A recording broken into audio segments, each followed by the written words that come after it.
Yeah, I think it's great, but, there is gonna be things are changing, but we don't know when, but we hopefully we'll get back to normal. Do you have any? The only question I had is, from day to day, if you expect numbers to expand because of word of mouth, are you prepared for that? Yes, we have purchased enough product, and we've also purchased enough coolers for transportation. We have substitutes lined up in case somebody becomes ill, or we can just simply add them to the routes. Like I said, we went to the Tuesdays and Fridays because this is going to be a long-term investment. I can tell you some of the people Monday through Friday, they're getting burned out.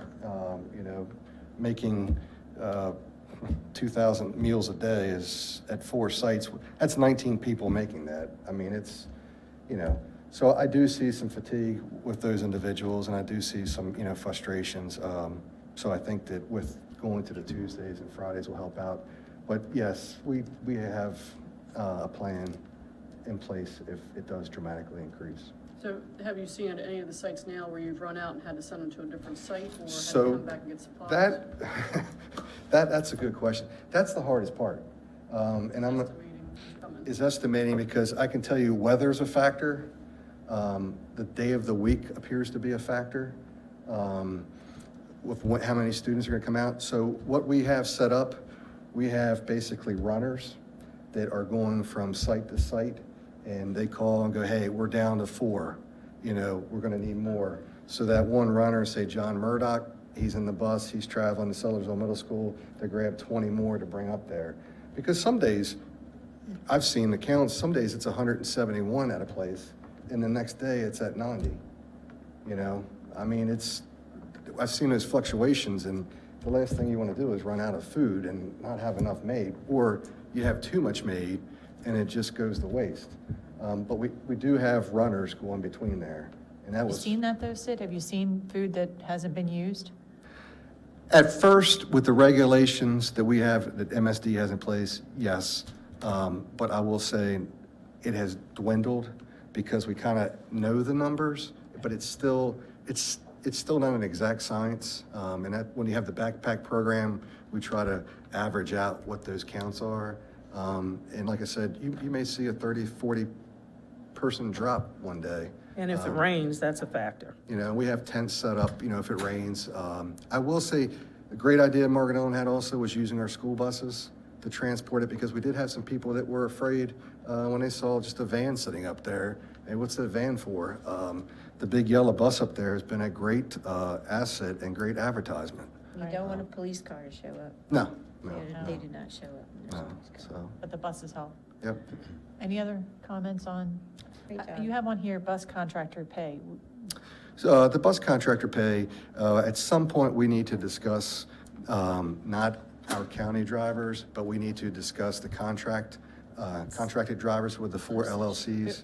Can we attend to that in the closed session? Is that all right? I Okay, would so- highly recommend that. Okay, great. All right, thank you. I'm sorry, anyone else? Any other Yes, sir. Agree with that. questions? Okay, great. Do we So- have any major construction projects occurring right now?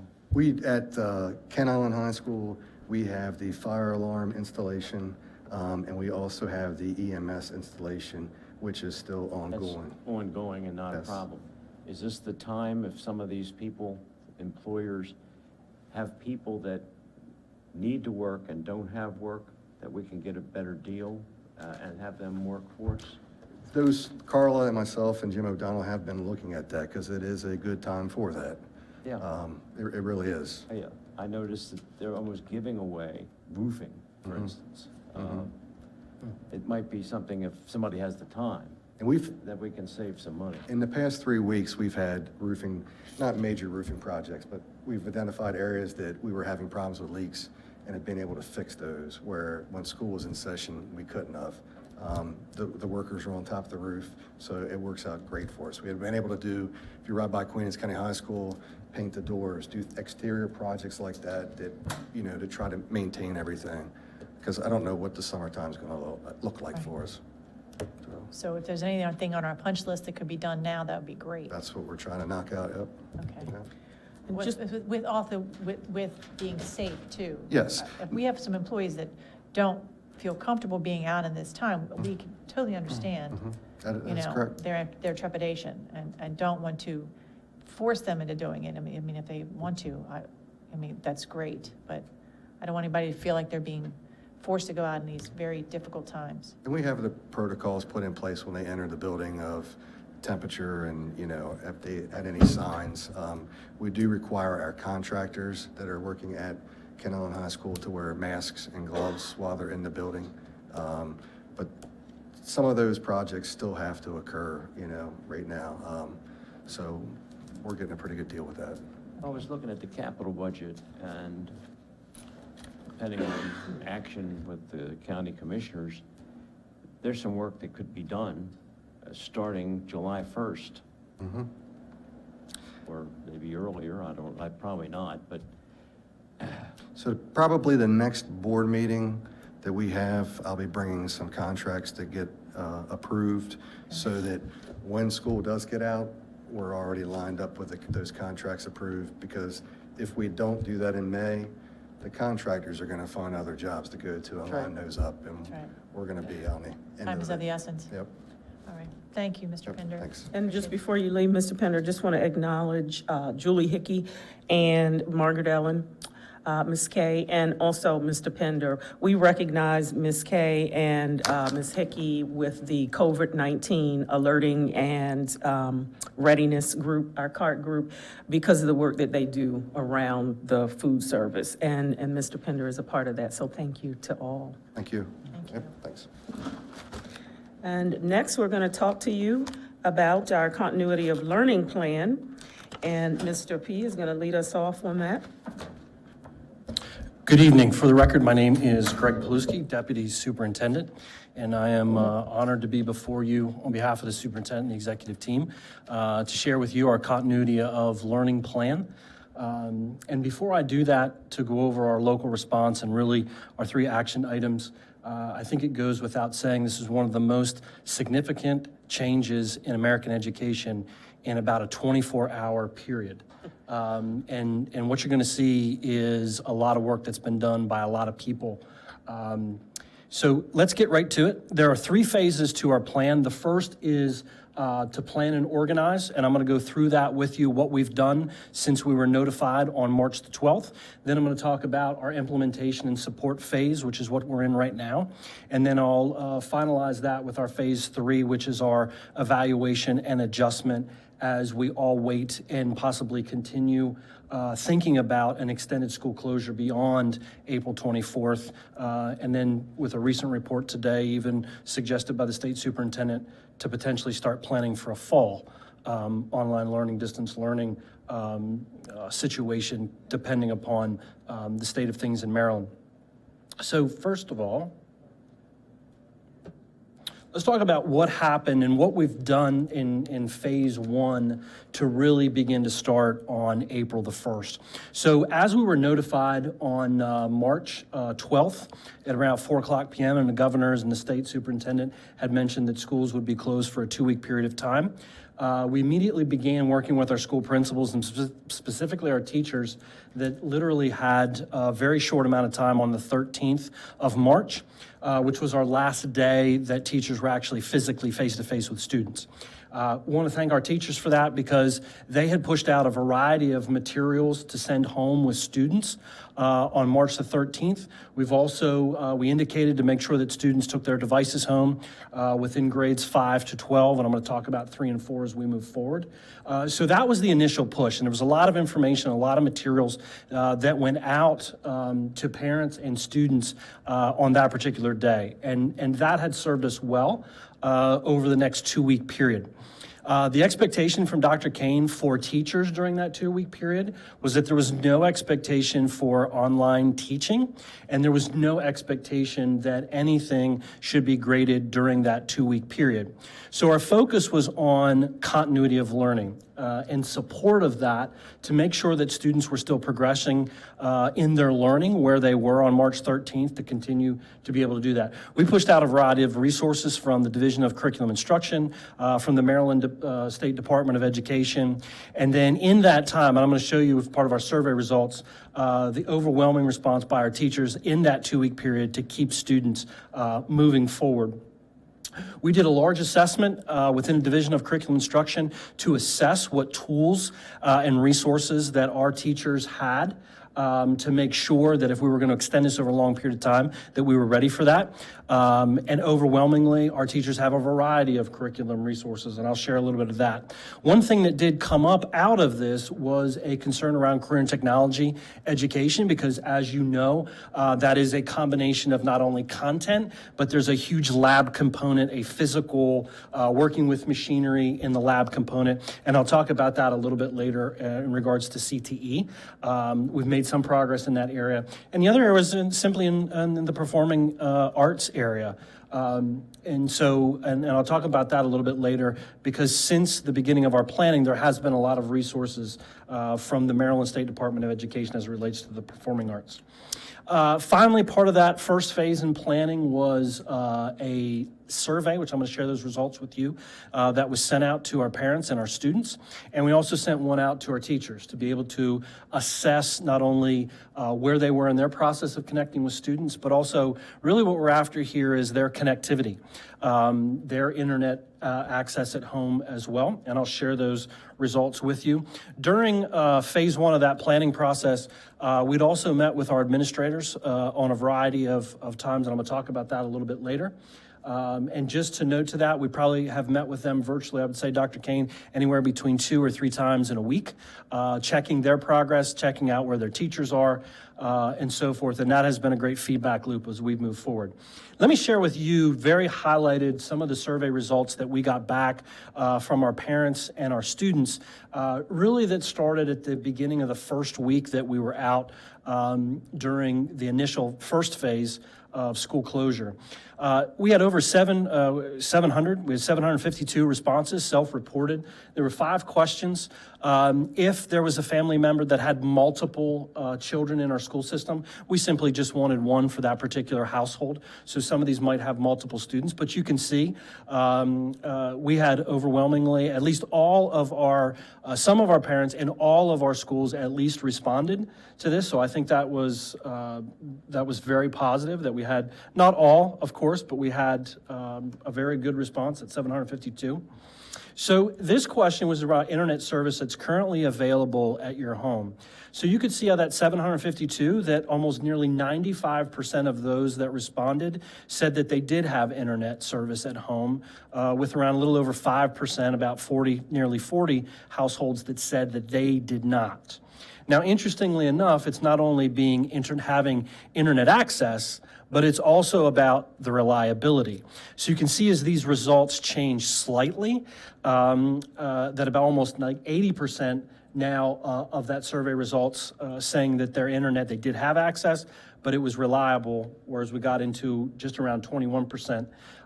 So we know there's some spottiness, certainly within our county and our jurisdiction. We're going to talk about some of the things that we're going to support families with that. And as, just before you get, pardon me, one moment. Yes, ma'am. To the next slide. This survey was accessible by mobile phone. But if you looked at the first graph, you'll see some of the more northern schools had the lower responses. Thank you for pointing that out, Dr. Kane. Yes, Captain Still, Kelly. I didn't quite understand what the purpose of the survey was. You generally said, you know, what school do you go to and do you have internet? But my question is, I mean, what I think we lost, personally, I think we lost a couple of weeks by doing that, because just the second thing is probably your next phase. The high school, the individual school sent a note out to the school and said, do you have internet? Is it working? If not, call this number and we will talk to you. So in that respect, I think it's more valuable information to have received exactly where the problem was in the internet.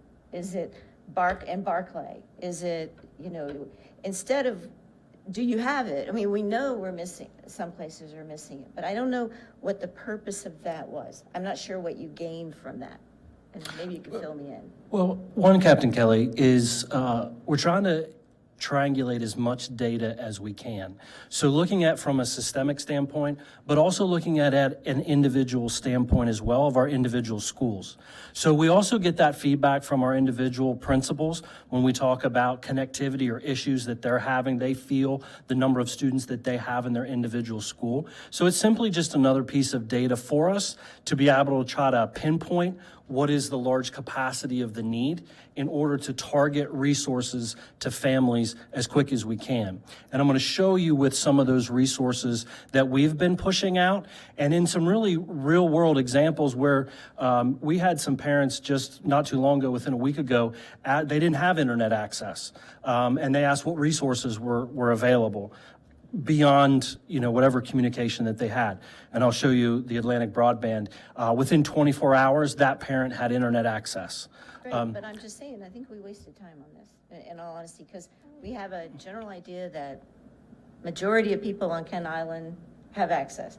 And majority of people, there's, I think 30%, we knew the number was 30% or something up in Sellersville area. Sure. So just for future, I don't care if we have this data. I think better would be the specific location, the specific neighborhood we have problems in, so that then you can do what looks like you're doing already, was getting this access. So just Sure, and I think it's important to, and we know that in the northern part that is the most targeted area, but we also have families that are on Kent Island that don't have access as well. So we should have known So- who they were instead of just So, some blank. and with all due respect, For next Captain Kelly, it's, this didn't take us a long time to put together, and it didn't take us a long time to put out to families. Okay. But I think the bigger picture here is triangulating a lot of different data points. It's just one data point that we're looking at. Do those responders, were they given a laptop and we didn't know whether they could hook up at home? We are 1-to-1 from grades 3 to 12. So some of the students have laptops that they can't use at home. That's Obviously, if we're in some of the northern sections. But to respond to Captain Kelly, we also received emails from families in Centerville and different places that said, I have internet, but when you do get things going, can you please be easy on the research, because my ability to download is an issue, or my internet is spotty, or I don't have data. So we got a lot of feedback from families, I think, that was valuable and helped to point us in a direction, at least give us some idea of the numbers of devices that Mr. P is going to talk about a little bit later that we may need in order to support families. So I thought that the survey was great, and I got a lot of good responses back for it, and I'm grateful that those parents did respond. I think a survey like this next one that came in, specifically, what do you have and don't have? I think that's much more valuable to put together of where the gaps are, just where we're gonna spend this $12,000 and stuff. And We have moving that. forward, just because of what was sent out today with the possibility for next semester of maybe having distance learning, if we know ahead of time, if we start the school year off with this survey, because we'll have new students coming in and we'll have students leaving, somebody may have the wherewithal to buy internet, we should, maybe that would be a possibility of sending that out as soon as school So, starts. and we'll have some information Already now. started. Right, A so we'll much be more ahead. detailed survey, We'll be ahead. Not this survey, but a much more detailed survey to get real information. That would be a great idea. I mean, if they have data, if they have. Spotty hot- data. hot Who spotty they data. are, Right. their address, who they are. That's what it is. This was, nobody's names were here. So you had no idea where the gap was, just that it's a gap. That's my only worry. That may And so- also be. And that's the start. That's where you have to start. So You have to think about that was too, the right thing. Where It we may have be- to finish We may not know, we may It's not be. different. is Right. different.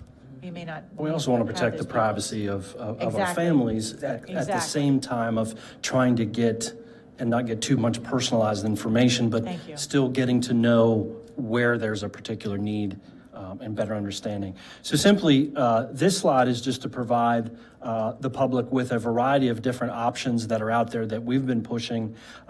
Certainly the first one is the cabling, and that has been probably the one that's been mostly widely advertised here in Queen Anne's County, that Atlantic Broadband, and many of these providers are offering free internet access for 30 days, 60 days, limited different amounts of plans. And I'm not going to spend, the time going through each one of these, but there are different options for families. Now, the wireless broadband, the second one, which is more of a satellite, obviously families that live in more rural areas, that may be an option. Probably one of the most is that we found that with families that have their cell phones, that we all know that we can use the tethering, we can use that as a mobile hotspot, although that does chew up data. So there's a variety of plans that are here that are offered to families, and we just want to continue to make sure that those are available. So in the short term, we've recently ordered over 100 mobile hotspot devices that we will support our individual families that are in the most need. And you also see in some teacher survey that we have some employees that do not have internet access, specifically teachers. So we want to be able to support them as well. That estimated cost is around just over $12,000 for those devices and a 2-month data plan. The second thing is we've been looking at is operationalizing, as many school districts have done, is looking at be able to go to their individual community school and to be able to get access. We've tested that at some of our schools. It's not as strong of a signal as we would like. So we will be phasing in at each one of our buildings, starting with our northern area first, Churchill, Sothersville Middle School, and then Graysonville Elementary School, which are also our Title I schools, that will be providing the outdoor wireless access kit. So families will be able to go to that parking lot, be able to access the internet through our secured server, and to be able to potentially download, submit assignments, those kinds of things. We didn't list it here, but we're also looking in, as many districts are, and that is the capability for even further remote areas of potentially the possibility of adding some Wi-Fi on buses.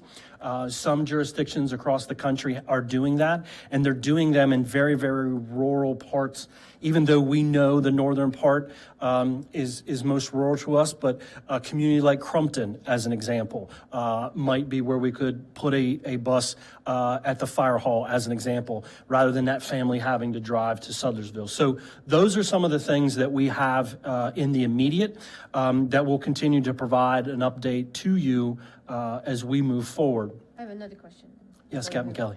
The mobile hotspots, 100 of these devices. Now, how are you determining who gets them? I mean, Sure. the reason I'm passionate about this in particular, there's some ESOL kids that are high schoolers from Queen Anne's County, and they live in Barkley, and they have missed education for 3 weeks. And the concern that I'm hearing from ESOL tutors is that they're going to quit school. They're done if they don't keep going. So have you got information that says, I need to get mobile hotspots in this spot, I need to get it that spot, because you got 100 of them. How are you figuring out where they go? That's the And we're probably going to need more. This is our first shot. That's a sheet, I think, for the access to these kids. It is. So first of all, I've not heard that from any of our EL teachers or our EL supervisor, who I meet with on a regular basis. So thank you for that, because I have not heard that. Okay. Nobody has shared that concern with us, that any of our ESOL students are significantly behind, that they don't have. I realize there might be an access issue, but I have not heard anything that our EL students have not received a learning packet or any kind of learning materials. They got a learning packet. They speak Spanish, and that's what they got, and they got it just recently because it was mailed to them, which is great. They got the packet. I'm just saying, I think, Sure. I just recommended we emphasize. Sure, and we do. We have a strategic, certainly the northern part of our county, and I'll keep speaking about that. We know that's one of our significant areas of our jurisdiction that needs the most support and probably has the most students that don't have access. So that will be our first point. We're already working with those principals to be able to identify those families. And then as soon as those are in, we'll start to operationalize those 100. And then we'll continue into the next phase. So we want to do that as fast as possible so that in the event that we have to extend even further, even in the beginning of the next school year, that we're ready. And that all of our students, to the best of our ability, have access. And that is, to be able to access a variety of different tools, curricular-wise, certainly. I agree. To be able to support them. So I can assure you that we don't sleep at night because of that. Can I ask you one question on these mobile Yes, sir. hotspots? They're for individual families, individual homes or something? Yes, sir. I mean, this is gonna be something that everybody could use one, and everybody has one, then a lot of people are paying out of their own pockets, and maybe some people can't afford it and some people don't have access to it. I'm all for the schools, that sounds good, but when we start giving out individual spots, you or whoever's making these decisions, who gets them and who doesn't, you're looking at me $60 a month for each one of these things. And if this is Sure. contained for a long time, okay, 100, 200, 500, 1,000. Do we do 8,000 for our whole students? It's just, Sure. temporarily, I like the idea. Get everybody up to speed, but at Sure. some point, there's got to be some social responsibility where it might be a little bit inconvenient, but I don't know anybody that doesn't have a phone. Sure. Well, and as our data indicated, that a lot of our families do and would not need a hotspot. And our priority is to get these devices, get these hotspots to our families that are in most need. Often it's with families that are economically disadvantaged, that do not have the resources. That is our primary responsibility with these devices, to be able to get those to those families as fast as we can. So I don't see, in my professional opinion, that we would need to purchase 8,000 of these for every single individual. We will learn a lot with these 100, getting them to our families that are at our most need.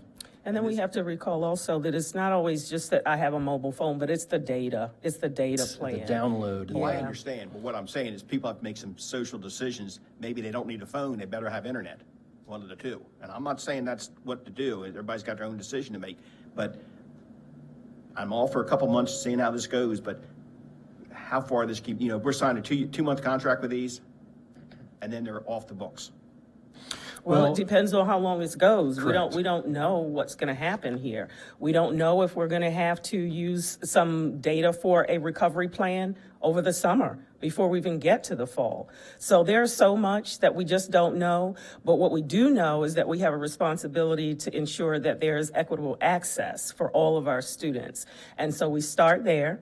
And if we're paying for it for 2 months so that our high school kids and elementary and middle for that matter are able to access their lessons online, I don't know if somebody's going to say to us one day, you may no longer send paper packets to families. I don't know. We've already been told that we may not be able to get them back. So it just depends. So we have to do as much as we can to ensure that families have access to the internet to the best of our ability. So how long that lasts, I don't know. But it's got to be equitable, and it's just, when we start, it just bothers when we start these things. Schools, the buses, I think is a good idea. If we had 10 buses all around and you had certain locations, Barclay, Crumpton, whatever. But, when you put them in single-family homes, for unlimited data, we're just opening up. We need to do it for a short period of time, but Also a liability I really want issue, this gets too. back to us for long-term. It's a liability issue. If these things don't work, then we have to go in and get them and fix them. There's, It's like the joke you hear on the internet, the kid missed a bus so he couldn't come to breakfast yesterday at the house, so there's always gonna be a reason not to, do something. May I ask, Yes, ma'am. I don't know if it'll happen this year, but for longevity, has anybody been in contact with Chop Tank with the passing of legislation about their internet service, which is primarily northern part of our county? Has there been any communication with them when they'll be off the ground? No. I have not. No, I don't have an answer for that. We haven't been given an answer for that. I know that they're still out there chugging away. I got an email last night from someone who is on an advisory for broadband, in our county. So I don't know that anything has happened. We've not gotten any communication. I'll put it that Are way. the commissioners involved in something like that? I read that in the paper. They're I trying to get don't, They've been working I on can't FIOS imagine for that they less- would not because they started. right? BIOS, they've been working on that for 2 Yeah, they have, years. right. So this is definitely, I mean, you talk to Jack Wilson, he is all over this like wet blanket. I have a side thing, it's not mentioned here, and I just, we're getting bombarded with all this information from all over the state, the country, with what people are Sure. doing for this. One of the items was in Chicago, we're talking about a Comcast and AT&T giving 2 months free broadband internet to low income. Did you all look into that? too? We did. Mr. Combs had looked through that as well. And I believe with Comcast, it Is not available in correct. our area. So the ones that are available in our area, we've listed here for you. And we get them just Every about day. every day, and we have him check out each one of them. Okay, all right, thank you. So these 100 mobile hotspots, if somebody isn't qualified for them, can they still get these on the open market at Sure. $60 a month? Sure. There, So yes, there are. Anybody in Queen Anne's County can get internet service at their house for $60 a month. That's one option, correct. Okay, well, I mean, that's reasonable because I If you think. can get it, right now they're backlogged. Well, they are, but what I'm saying is if we get to the point where you have a level of who gets them and who doesn't, everybody can get them. Some might be subsidized, some might not. But everybody in Queen Anne's County can get this hotspot. Yes, this is not an offer that is just for the school system. This is an offer to the public. So maybe can we at some point put on there so the public, if they want to do it on their own, they know how to get this hotspot? Well, this Who's is that going free? on, this is live, Mr. Smith, so they're Well, getting it right now. it's a supply, but at some point it will be. I mean, it gives people an option. If this goes on for 2 months, 5 months, or 10 months, hopefully the supply could catch up with the demand. With your permission, could Mr. Straight put this on the website? This is on the website, but we can certainly put this page separately on the website. Make We it- would certainly bear no responsibility, and we don't generally advertise for businesses. Correct. But we included this on this PowerPoint so that everybody could have it. We generally do not advertise like No, that, I- because I when you do understand. that, we get them every day. Yes. Right, But yeah. it's like we've got Atlantic Broadband, Delmar Wi-Fi, all the ones listed down there. I did not know until tonight that you could get mobile hotspots anywhere in Queen Anne's County, because in some of the rural areas, if you can hit a tower, you can get it. But I know there's places that you just can't get it. And it's very interesting that for $60 a month, which I think is reasonable for internet service, to get that. Well, I will tell you, Mr. Smith, I live down Route 8 South, and I tried to get a hotspot, and wouldn't happen.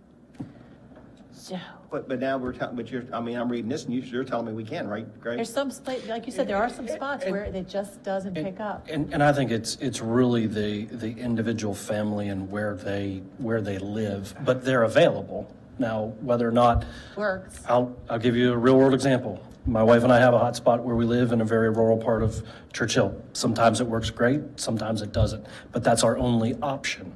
So This ain't gonna make you any better. This is no silver bullet. So we could give these things out and they still might not work. There's that. There's that possibility. I Always. can say, I mean, I live in Centerville, and the same thing. I have conference calls all day long. Sometimes I cannot get online because I have a mobile hotspot as well. I have to call on the telephone if it works, that way. It just, I mean, there's areas in my house where, and I don't live in a big house, where I can't even use my telephone. It just depends there. You said it already. There really is no silver bullet, but we have to do our level best to ensure that we are at least opening up access. Any given day in this building, the internet doesn't work.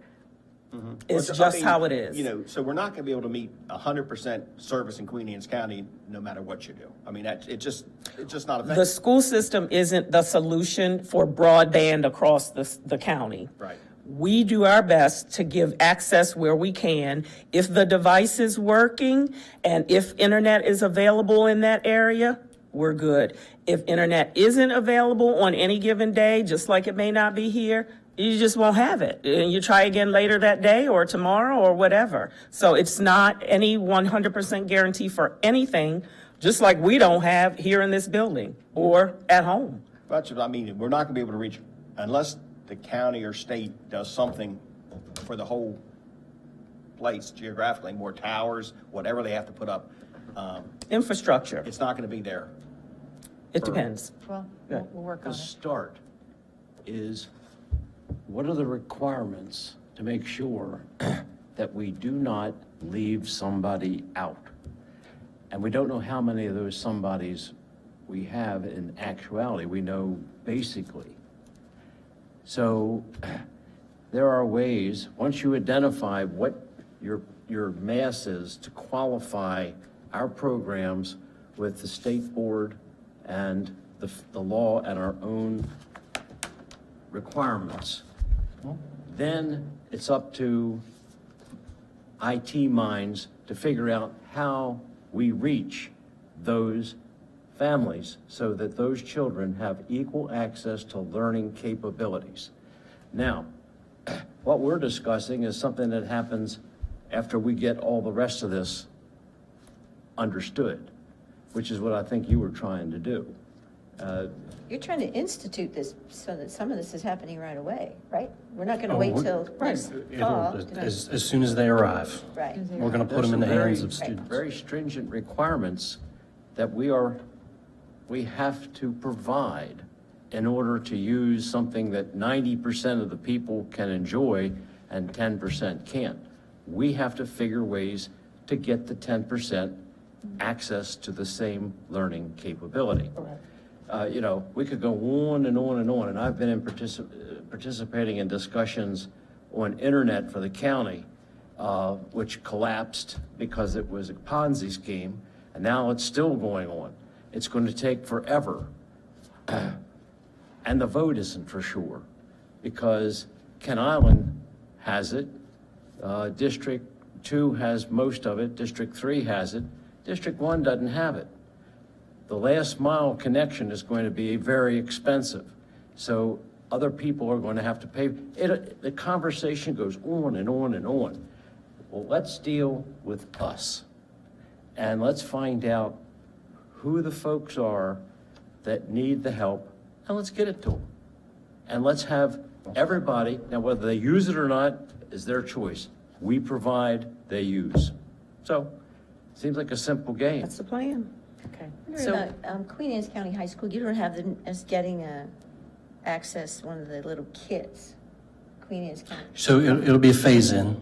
Right now, you could, a family could go right to the parking lot by the portables, and that signal's relatively okay right now. Queen Anne's County. High Correct. School. You could also do it at Ken Island High School, on the parking lot side, where the football field is.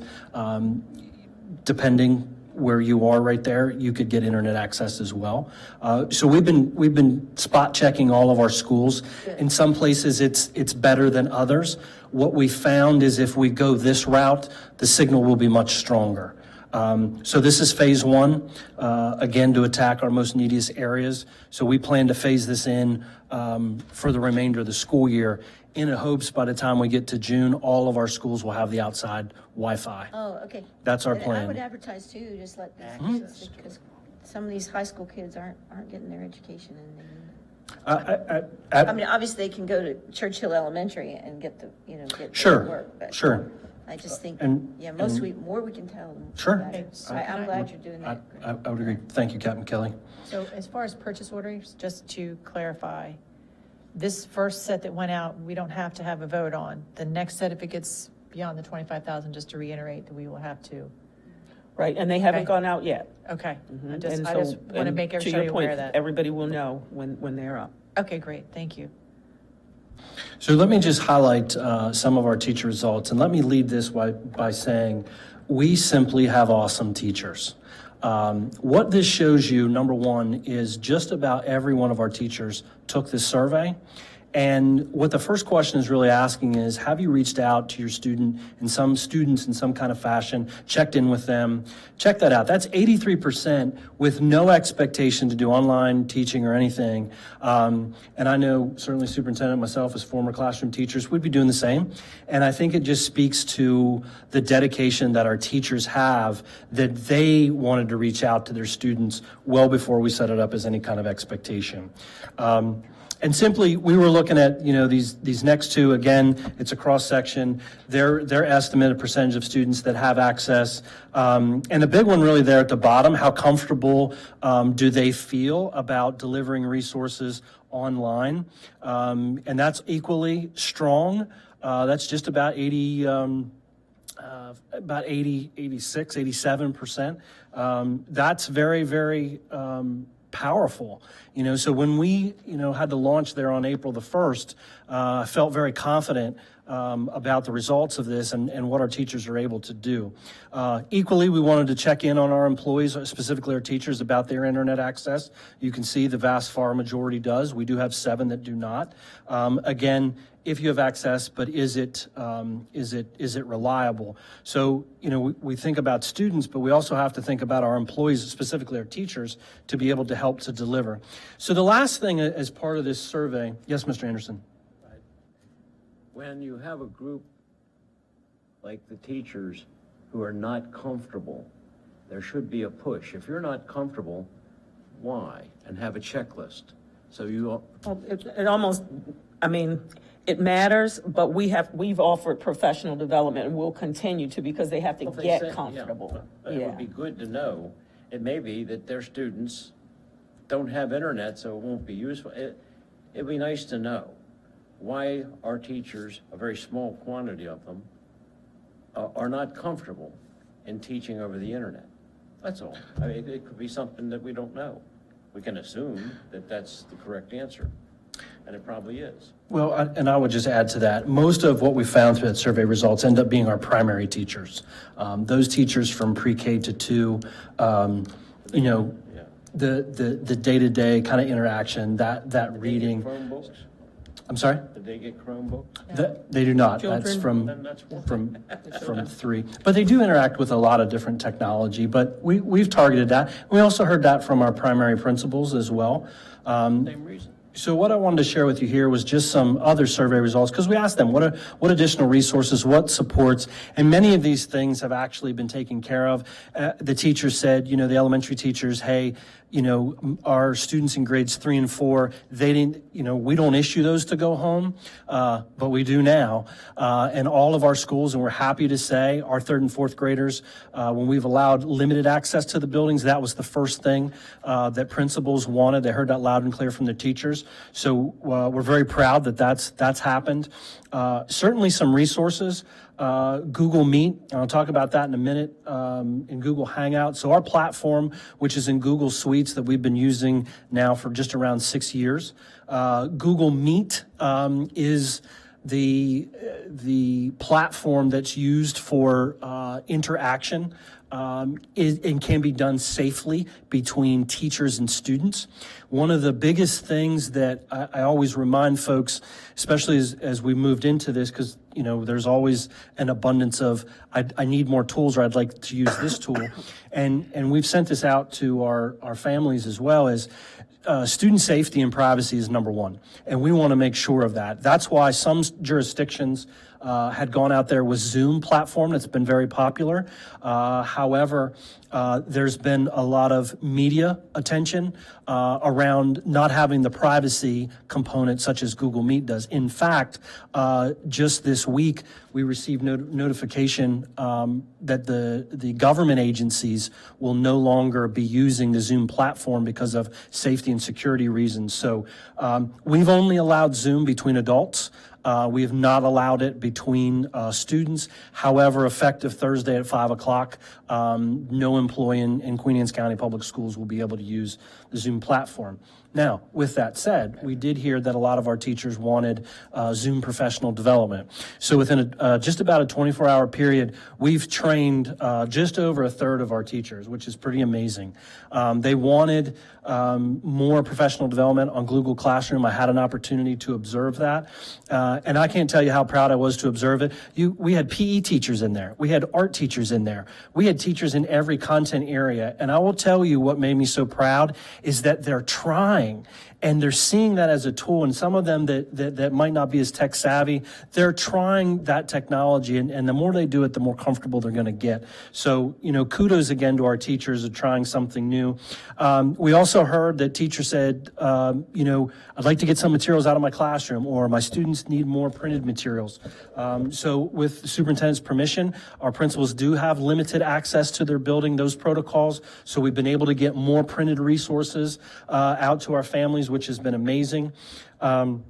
We talked about access to the internet. And then certainly as we moved through this process, it became very clear about setting up a set of expectations for teachers. And as we met, and again, as Mr. Pender said, let's not forget, we've only been in this about 3 weeks.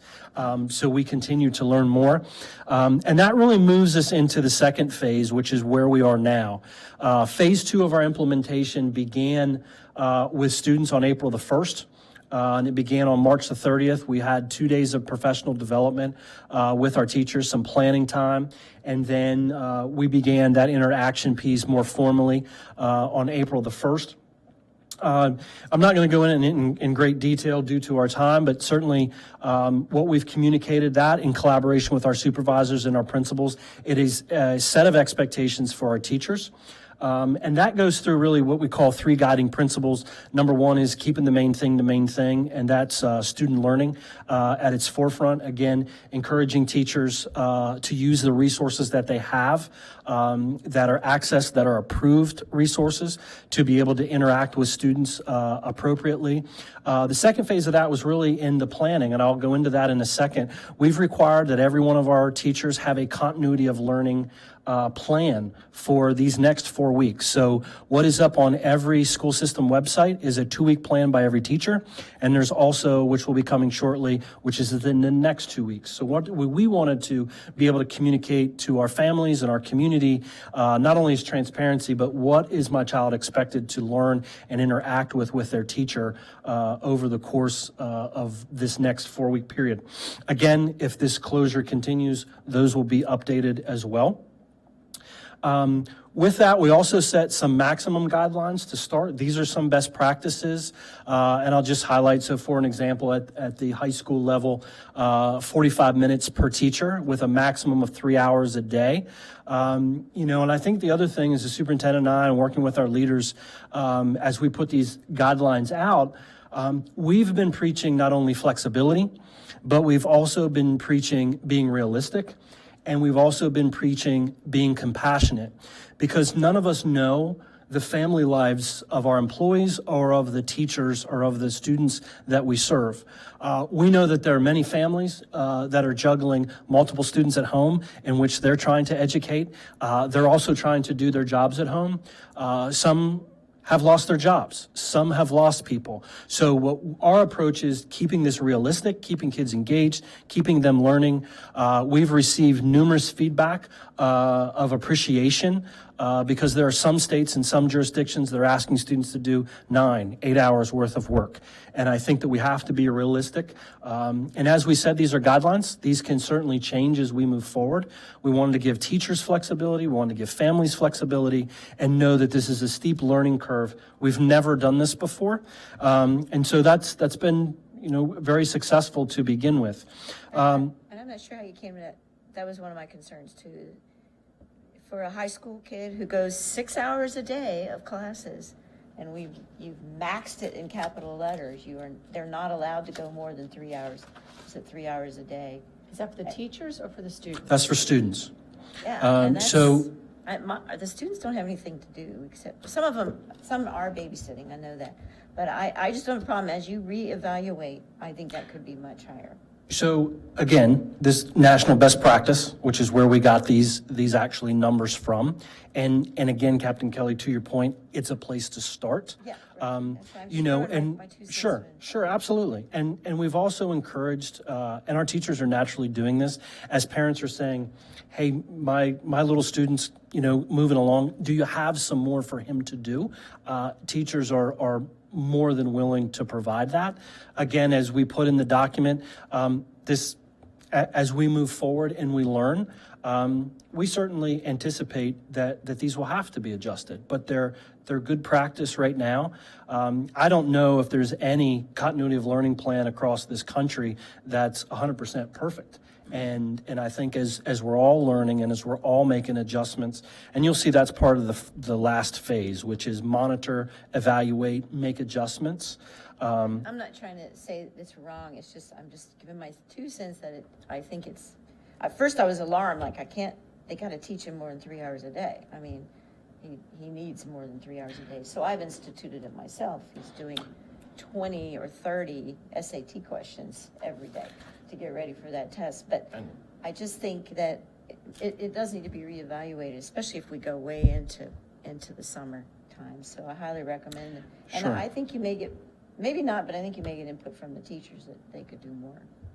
Well, you know, sure. Not the teachers, not the students could do more. And again, we'll continue to monitor. I think, you know, being 3 weeks in and a significant change, Okay. it's always easy to add. It's more difficult to pull back. Right. And I think you're hearing from parents in other jurisdictions where they have may set the bar. And again, I want to go back to, you know, and I think, and if Mr. Evans was here, and I'm gonna put my student service hat on, there is an extreme amount of stress in households today that we've never seen before. And I think that has to be realistic, and we have to consider families in the whole part that are going through changes and difficulty and stress that they've never experienced before. And I think to go at this kind of a slow and steady approach is the right way to go as we learn more and increase that capacity for students. So thank you I'll for leave that. it to your best judgment. I'm just Well, wasting it. and I will tell you, the superintendent and I would say at least, if not 3 times a week, twice a week, we're on a conference call with our principals, and we're constantly seeking feedback. The superintendent and I ask them all the time, how are your teachers? What are you hearing from your teachers? What are concerns that you're hearing? So as we hear them, we address them. But I can say in the last 2 conference calls that we've had, you know, everybody's transitioning into this new model. And families also will continue to distribute those resources for families to use. So if you happen to be in a home where you just need more for your child, then you have resources that you could use with your child. But if you're in a home where you're at your wit's end and you can't do not one more single thing, your child isn't losing because of that. So we did allow a great deal of flexibility with that.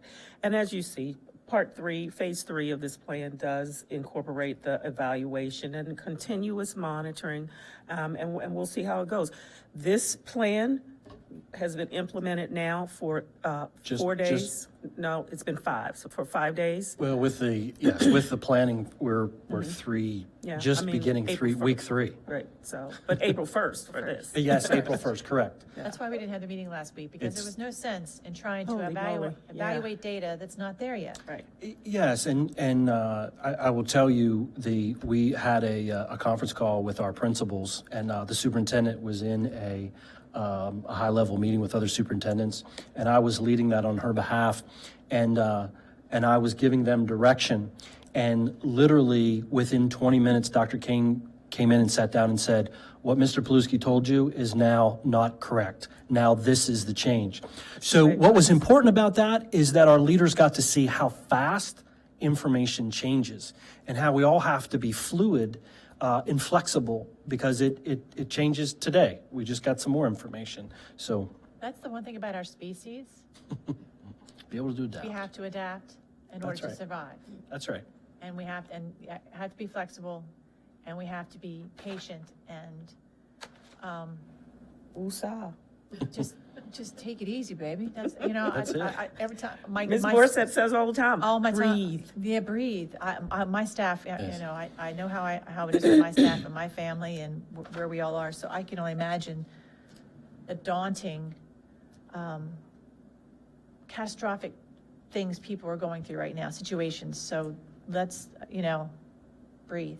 Let's just That's right. breathe and do what we can, the That's best right. for our students. That's right. And in That's right. support of our families too, I just read in the paper yesterday that in Anne Arundel County, something like a 25% increase of domestic violence cases. And I'm like, yeah. It's, and There's- that's, We yes. can't even touch the mental health issues right No. now. I know, it's just We will be dealing with that, though, when schools get open again because of the isolation of our students. But let me go back to this. I had a question. What are we hearing from the principals and our teachers? Are the students, they're connecting with the students? Mm-hmm. The supervisors are out there supporting our principals and Mm-hmm. some of our teachers who, and the IEP students? Sure, Everybody's- there's a variety, absolutely, absolutely. And trust me that if our principals, if there was an issue, they're going to bring it to our attention. Yes, the supervisors are meeting with their teachers at their particular levels, reaching out to them, knowing what resources are available. They're sharing state resources with them. Our special education staff, which is out there trying to schedule IEP meetings if that's allowable by the parent, if the parent agrees to that. Those services are being provided. Our ELL services are being provided. I would say probably one of the next big hurdles that we're going to be tackling is grading. And I'll just give a short commercial on that. As we ended the second trimester, which we were lucky because that ended on March 13th, which was actually the last day of the second trimester. So we began the third trimester on April the 1st. And then we finished out our third marking period on April the 3rd. And then we started the fourth marking period here just this week on April the 6th. So in the guidance document that we had sent out for secondary students, because it only impacts them in this particular instance, that we have the philosophy of the superintendent about doing no harm. So that's a pretty consistent about the notion of freezing a grade in the third marking period, meaning not to do the child no harm. It's not the child's fault that we've had 2 weeks. There's a gap, obviously. So we've worked with our principals and everybody was in certainly agreement with that. That was best practice. And allowing students this opportunity to increase their grade as students came back online, redoing assignments, that kind of thing. But the notion that whatever the grade was on the 13th, it's not going to go any lower than that. We just received information today, the superintendent shared with us around grading, graduation requirements, and there's some things Dr. Kane will share at the end that are some questions that we still don't know right now. So that locally is going to be the next thing that we tackle because, and teachers are starting to ask those questions. So we want to make sure that we're providing them with the right information as well. But on the assessment, on the accountability side, yeah, so the Maryland State Department of Education did seek a waiver from the U.S. Department of Education for the ESSA requirements. So that's really in the MCAP area, so they've suspended those. Thank you, Mr. Pfister. And with the Maryland assessments there as well. Now, the thing to also, into caveat, those are federal mandates. Local mandates or state mandates would be in U.S. government, and then in the 8th grade government assessment, which would have been piloted this year. That is actually law. So to change that would have a change in law. So all of this is still part of, I think superintendent's going to talk about at the end, waivers, that process, all that's kind of going on behind the scenes, realizing that this is an unusual situation. But we were... Mr. Plisky, the Maryland report card. And absolutely, the Maryland report card, that plays into that. So these assessments, what's interesting about this is in the MCAP, remember we transitioned from PARC to MCAP. This was the year that we were going to field test items. So now those field test items have to be bumped out now a year. Certainly, you know, the concern about the gap, and then as we move forward going into the fall, that could be even a more of a significant gap. So we'll continue, but Mrs. Harper, you bring up a good point about the ESSA requirements and the data reporting requirements that come to that. This year's gonna have little asterisks next to it, and little asterisk COVID-19. Yes. I mean, so all of these are gonna be skewed, so this year is, I Do hate need to a say it, a wash. clarification though on the grade thing. You brought it out. I'm sorry? The grade thing. Sure. This is definitely impacting primarily juniors because they are going to be doing applications for college. Mhm. So the grade, and this is the last semester, they get grades for their college apps. Mhm. Now, you're saying it just stopped and they're going to make a determination on what happens fourth quarter? So we're working on that now. We just received some information today from Dr. Kane and the superintendents. Everybody's in the same situation. Third quarter, fourth quarter, what's the fourth quarter grade look like? How's that averaged in? What's it look like on the transcript? What does that get coded on? So for an example, is it going to say COVID-19? That particular child took that course remotely in the fourth marking period. So we've already engaged our high school principals in this conversation. We've gotten their feedback. You've probably heard across the state, in matter of fact, many states have gone, with a passing, a P, or an incomplete. University of Maryland has gone with a P, an incomplete, or if you like your grade, to be able to take your grade. So we're looking at all of those things to ensure that it's fair, that it's equitable, and students care about their grades, right? Parents care about their grades. Grades translate onto the transcript and for college. So you bring up a valid point, Captain Kelly, and we're looking at all of that. Okay, so We you wanna- haven't come to a decision. We have not today. Again, about Correct. 2 hours ago, 4 hours ago, we just got some new information.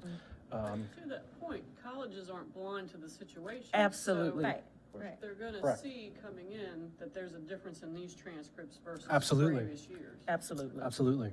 That's exactly right, and I mean, the whole country is like that, so when they're looking at acceptance in colleges and stuff, but I just don't know where, Maryland has high standards. I love Maryland's high standards, compared to some other states. But is that going to be an agreement throughout, or, I don't know how that works. Right, so superintendents are really of the mindset that there needs to be some consistency across, because grades are not mandated by the state. Grades are local district decisions. And while we certainly don't want to have Queen Anne's doing something that's going to negatively impact students in Talbot and vice versa, we all agree to a couple of things. We agree, number one, first, do no harm, so hold harmless. We're coming up with some principles, some guiding principles, because what one district does with grades is going to be different from what another district Don't get me does. started about weighted grades. Don't get me started about weighted grades. Exactly. So if one district decides that they're going to go ahead and do that and another district doesn't, then students are inconvenienced. Right. So we've agreed that we're going to do no harm, number one. There are going to be some instances where you have children who were not passing in the first marking period, first semester, and not passing if you're middle school, whatever, through the third marking period, or if you're in high school through the first part of the second semester. Right. And probably won't pass for the second half of the second semester. Those are just some small individual cases, but in general, the idea is do no harm. Some districts are saying, maybe we ought to think about taking an average of the grades, the marking period grades that we already have, freeze it at that point, and anything a student does beyond that could enhance their grade. So there are a lot of different things that districts are looking at, but just across for some consistency is no student is going to be disadvantaged because of this time working from home. So that is the agreement. Most districts, I can tell you, are in agreement with the pass incomplete. And it could be that we all decide to go that way, but the decision was not made. I've been on conference call after conference call and several today. But we're going to come back to it. We are looking for consistency, but it was not decided today. Can I ask you about graduation requirements? I did see in one of Dr. Salmon's announcements that she would allow people to graduate if they had just the state minimum requirements? Are we still adhering to that? Yeah, that's anyway, that's Okay. COVID-19 or no COVID-19. If you make the graduation requirements, your district, making sure that you have the credits in the right places and everything else that goes along with that. A superintendent and I do, just like everybody else, we waive, credits all the time for children. So that's not unusual. So are the guidance counselors at this time looking at that for the seniors? Or they're not Some even of, yet? some of them are a part of work groups that are going on, with MSDE, but in general, there has not been a decision from MSDE. Dr. Salmon is going to take it to the state board. The initial date was April the 28th, but she's looking to do a special session on the 14th, and perhaps this will get settled then. But there has been no decision. Okay, I'm sorry to preempt I this. understand- This is just some questions that I've had from some No, parents. I was just going to add, we've just recently met with our high school principals and their school counselors. We know how many students, that they're concerned about that fit into multiple categories, so So we their have all needs are that. being addressed.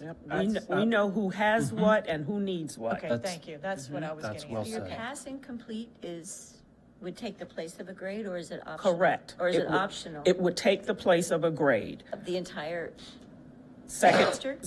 right. Like if they were doing really well in the semester, it would just end up, It could, we haven't made the decision, but that's what it would be. because those If we grades just- in that semester are, if they didn't do so good first semester, it might be bringing their grades up. First semester is a whole different set of classes, so second semester is a new set. So you're talking about pass, fail, in addition to whatever grades they already had it. First semester that's already taken care of. We're talking about second semester for I high school. understand. I'm saying, if someone in the first semester didn't do great, but they're really doing well in the second semester, if you turn that into pass, fail, then you disadvantage them. There's not going to be an easy answer. I guess that's part of the reason why it's taken so long. Everybody But, agree. right, it is going to be something. Don't know I think the yet, colleges but are allowing them to choose. Maryland, I think, was gonna let them choose whether they did the classes, the course, the grade, or If I understand the rules, fail.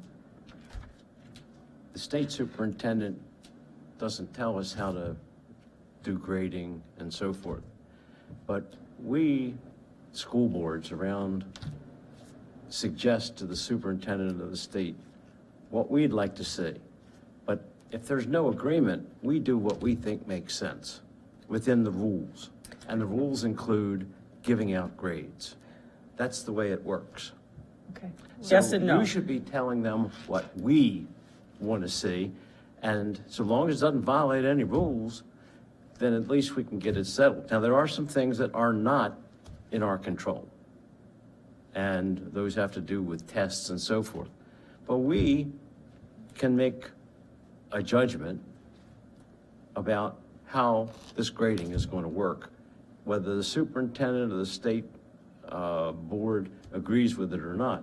We get to make that choice. right. Grading, just like I said before, is a local decision. That's right. But when it comes to high schools, you have to consider the credits. That is not a local decision.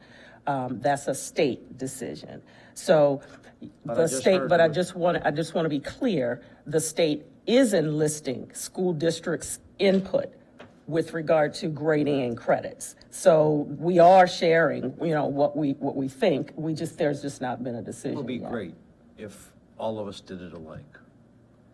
And some of us will never be able to do it like we do it, because they have a different group that they have to deal with. Sure. But we need to give information to our own families and students to the best of our ability, and which we have been doing. And I don't think it's wise for us to sit back and wait for somebody to tell us how to grade our students. I think we should decide how we think they ought to be graded and suggest that other people consider it, if we can. Separate from the credit, talking separate from credits, I mean, if we have a designated amount of credits we have to have that are required by the state, we got to meet that. I mean, but how they get there and our grading of them, that is like you just said. it's an I've said it individual. twice, it's a local decision. Right, Right, okay. grades are a local decision. Our regs allow me to decide how we're going to do some of that, but it's not an independent decision, and so a No, lot no, of, yeah. it's our decision too. Right. I mean, we're not, I So- would like to have some more information from around the state. I would And like to hear that. I've got a lot of information. Most of the districts have weighed in, and pretty much everybody's doing what we're doing for the third marking period. And I can tell you that everybody pretty much is where we are right now for the fourth. I just got off of the conference call earlier today, and there is a lot of discussion, but once again, a decision has not been made, not independently, not as a group. We've come up with some things that we want to ensure happen across the board that I just mentioned. Hold harmless, make sure students are not disadvantaged. There will be some students who, even if Queen Anne's County went with pass-fail, or pass incomplete, there will be some students who have earned an F because they hadn't done anything. And when I say anything, I'm taking away the equity piece. I'm taking away that they don't have access to the internet. So when you've been, supported by paper pencil, conversations, those kinds of things, there are a few students who are going to fall into that category. That's not just Queen Anne, that's just how it is across, the country. But for the most part, everybody is exactly where we are. And that is it. We're really trying to make sure that we haven't unfairly disadvantaged, because there's the question about GPAs. Well, if you go to pass-fail, that doesn't impact your GPA. That does not impact, your GPA is what it was. it does impact it for what you've done up to March 13th. It doesn't make it any lower. It won't be any lower. It Oh, do- it it won't, does- so it- they'll count the right, grades it- up to March 13th. Correct. It doesn't make There's it no any harm. lower. That's what I didn't understand. That is You're just correct. talking fourth quarter. That's right, because we already have our decision for what happened, for third quarter. Mr. P just went through that. The question is about fourth quarter. There is some talk about maybe we ought to think about if we're going to do pass-fail, maybe or pass incomplete, maybe there's an incentive if you add maybe a quality point, onto it to ensure that kids actually do the work. So there are so many things to consider that no one, including this superintendent, is willing to make a quick decision about it until we have a real good handle on how it's going to play out. We sort of think about scenarios and play them out to the end so we can anticipate what students are going to be impacted in what ways. There is not going to be 100%, I'm so happy with the way the school system has handled this. That's not going to happen. It never does. Thank you. So, we want to make sure that we're doing the right thing for our students. And again, not disadvantaging children is the number one piece of that. So in a few weeks, we'll have a good, Yeah. So clear look at what's happening and what we can anticipate doing. Procedurally, I think we should hear a recommendation You will. as how to handle it. We vote on it, and then this whole team in this room has joined together, and that's it. That is what the plan is. That's a Well- good plan. I agree. We have a work session on the 15th. We could possibly put it off if we vote on it tonight. We could put it back to the third week, being, Next week. well, you're right. Excuse me. I'm Yeah, speaking- and we're gonna need some time to get back with the high school That's- principals that's and exactly and what all I'm the, saying. right, the principals again. They've given us the data so that we know where every single student is, in terms of what they've done and what we need to do with them yet. We do anticipate that there will be some waivers from the state board, in terms of other things like service learning hours and, Correct. CTE and those kinds of things. But as far as a recommendation for a grade, we've got to hear more from our That's what I'm from our saying. If we principals. put our work session back to April 22nd, that would definitely give everyone some more time, if everybody is amenable to that change. But we can do that later. But I just want to put it out there Yeah. that I would certainly love to be able to give the students, the staff, everybody, the state, our whole lives, a little bit of time and just breathe and collect data and understand better. Is that, I mean, That's a the caution approach to me that, that's right the now, approach that yeah. we're taking, because it really is not a rush. And I recognize, because I get the emails too. Yes. Everybody wants to know, what are you doing, what are you doing, what are you doing? But the answer today, on April the 8th, is that we don't have an answer. We are still working through those scenarios, still really taking care of making sure that we have all of the information that we possibly can, and playing out various scenarios. We want our students to gain from this. We don't want anybody to be disadvantaged. correct. And I agree with that 100%. The more information you got, the better decision you can make. And you said it right, we've only been in this thing for 2 to 3 weeks, but at some time, we gotta make some decisions so people have to know what we're gonna go doing forward. I mean, we can't just keep saying we're getting more data, we're getting more data. We'll have more data next week, we'll have more in 2 weeks. But I'm just gonna pick an arbitrary number, by May the 1st, we have kids gonna be graduating students, going into the military, going all over, not the world, but a lot of other places, and they need to know what time frame and how things are gonna work. Hopefully, we can't wait forever. We gotta make some decisions. As we get information, the more we get, the more quality decisions we make, but we gotta make some decisions. in the That next- is well recognized. We are certainly aware of that. I think that's almost You get universal different to views this. to the state and everybody else, but this board has to do what's right for Queen Anne's County and make sure we can move forward. But this is a universal problem, Mr. Smith. This is not just here and not just this state. I mean, countries around the world are having this, and with significant problems, more than we can even know. And that could all be taken into consideration in the big picture. But for our picture, we need to sit there and make sure our students, what's gonna happen? Well, it's May the Understand. 1st, what are you gonna be doing, June or whatever, when school, Okay, quote unquote, will end sometime for Well, can we- for this year. yes. So if we could talk about maybe meeting on April 22nd rather than 15th, put that in your notes, and we'll have to do a vote on that. In the meantime, Mr. Paluski, let's let our folks know about what's going on with College Board SAT and AP testing. Yes, and I think that's, certainly with our high school folks, I think that's, with our high school teachers know, but the SAT obviously has been canceled. However, the AP testing will take place from May 11th to the 22nd. There'll be a 45-minute assessment. So our AP teachers know about that. I believe that they're pushing that out to their students as well. We did put and I'm not going to go through it, but there's a list of additional information or resources about AP testing for our community, so they can go into that as well. But we just wanted to make sure our community was aware of those two components. It's on the website, because I tried to hit onto those and none of them worked, so just so, if it's on the website, I'll try the website. Okay, I thank need you, to Kevin. address I'll let you know. one thing about the SATs, if you don't mind. So a student hasn't had the opportunity to take an SAT, and he or she is heading to college in the fall. Is SATs, are they addressing that issue? Normally by now, they've already been done, they've already had them, But you might have a senior that's taken that one more time. correct, to try and get a higher grade, a higher percentage on it. I haven't had any cases that have come my way Okay. around that, but I can certainly look into that.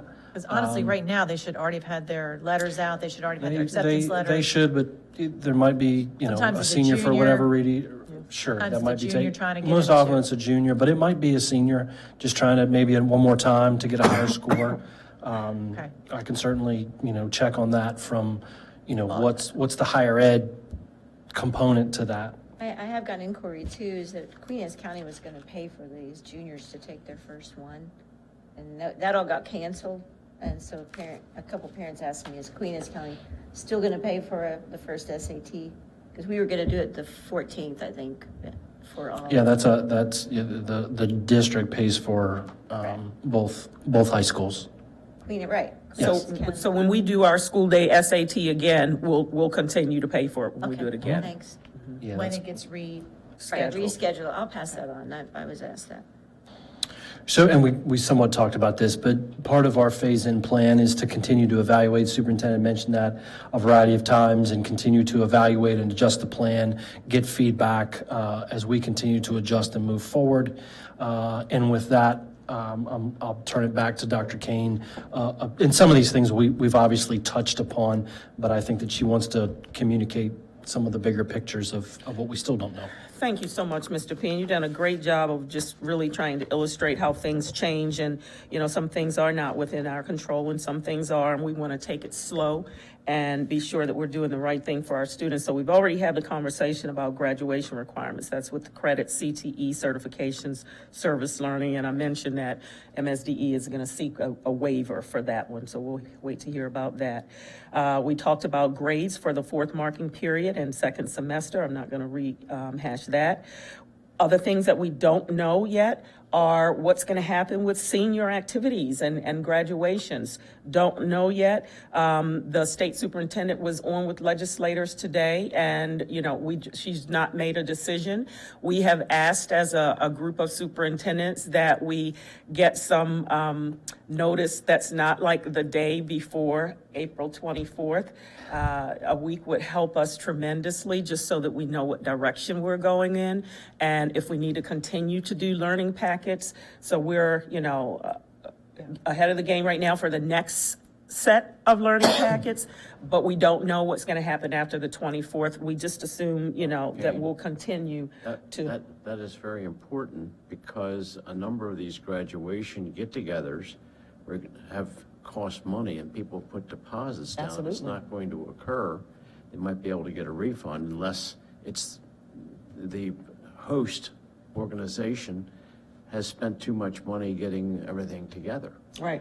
And so we don't know until, you know, either the establishment has closed and they said that they're closed beyond the dates that we would have booked, or, and 9 times out of 10, that is not the case for us right now, or if we just are waiting to hear if we're going to be in school. So at this point, it truly is a wait and see. You know, should we send cap and gowns home so that families can, you know, at least take pictures, and maybe we do something online in terms of speeches and ceremony and that kind of thing. So that is all just up in the air right now. But we're hoping that we get some responses to what's going to happen for the end of the school year. Can I ask, proms are canceled, correct? Well, we have prom scheduled for May. That's after April 24th. So if we don't know, if we're able, You're still, then sure. It graduation's is still scheduled. Right. It's highly, I see it as highly unlikely, but I don't want to go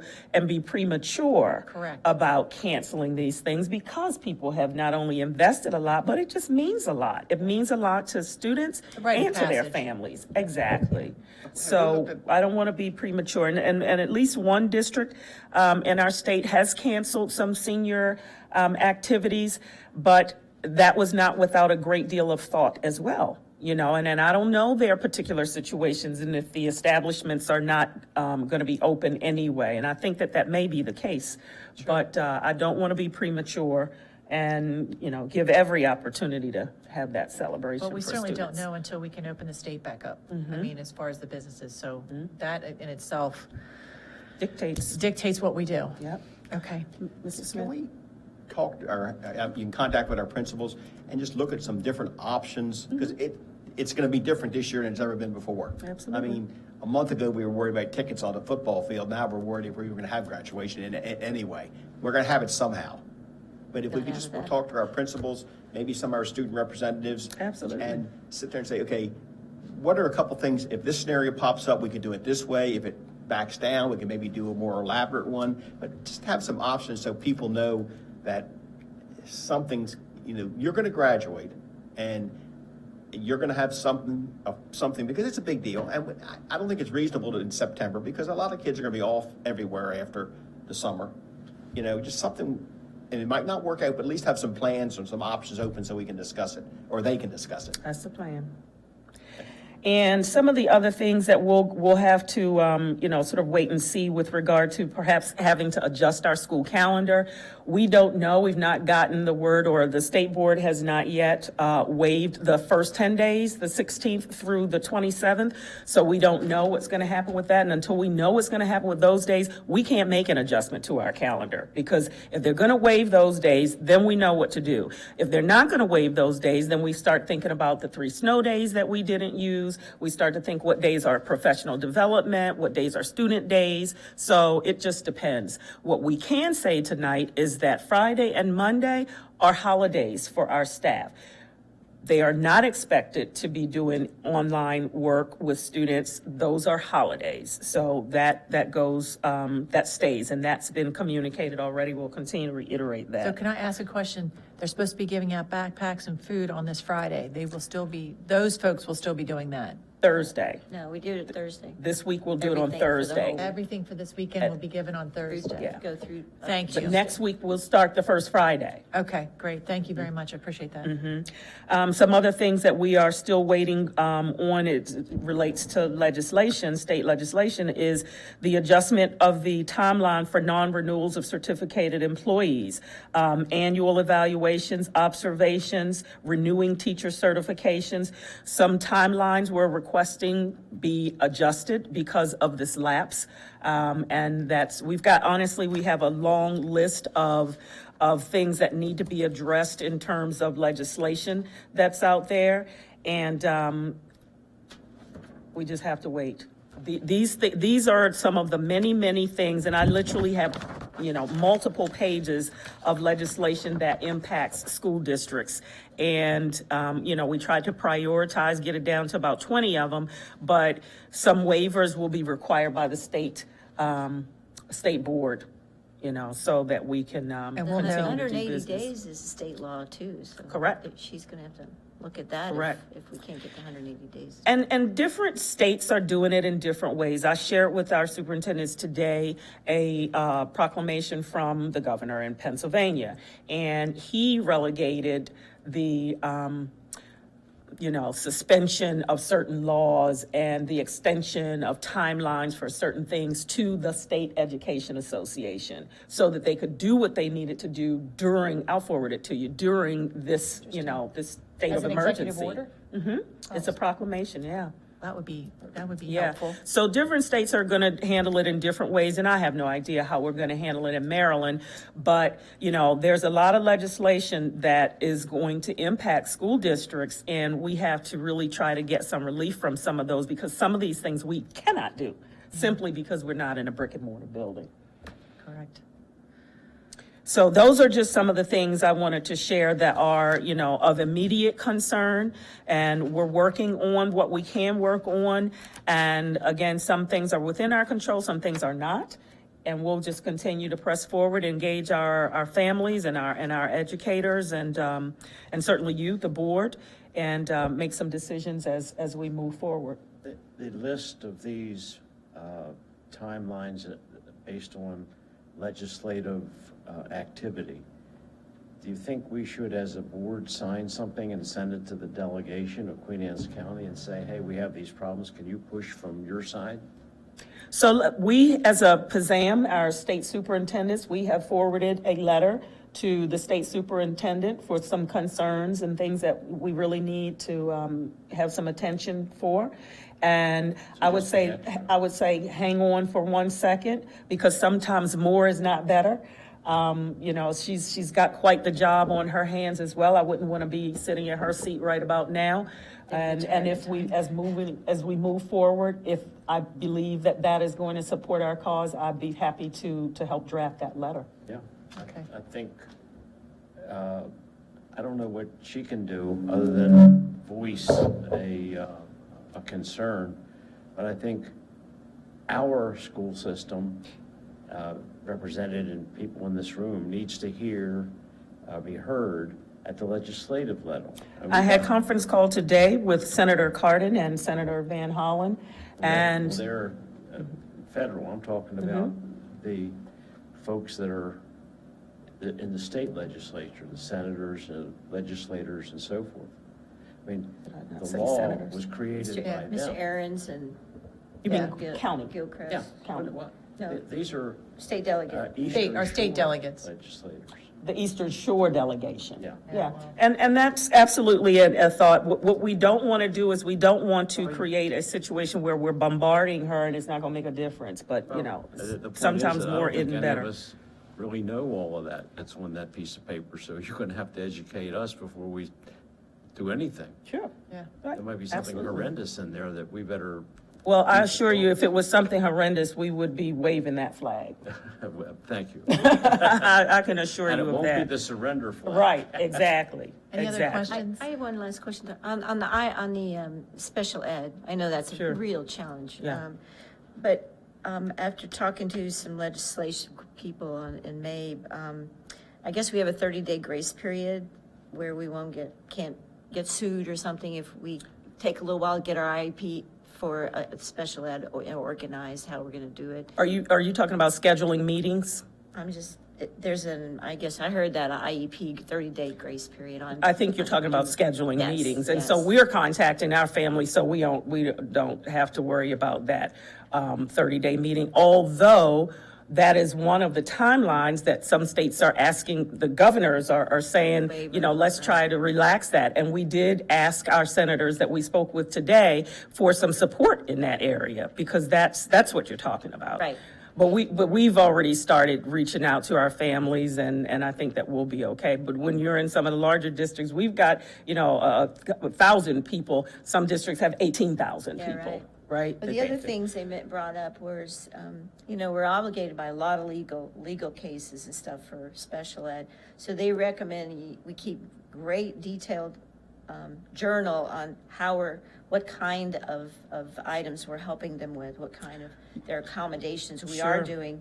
And also, because there is an expectation that no matter what, we'll still get sued somehow. So as long as we have it documented and we've done everything we can Right. to accommodate that part. And so, as I mentioned earlier today, so not only, are we working with IEPs to the best of our ability, but our county has started to work on an individualized distance learning Right. plan. Okay, maybe. So that absolutely documents what we're doing with each of the students who has a service that's required, whether it is for cognitive or physical, whatever it may be. So we're working through that. Yeah, that was my last one, because in that same meeting, the guy from Dorchester told me they have a really good individual distance learning plan instruction, so he's offered that up for everyone to take a look at. if you want. And they all are meeting with the state, Marcella, at MSDE, so she meets with the supervisors regularly, so everybody gets the same information, and they're pushing out to, everything that they have. So and that's one of the areas where our paras are helping.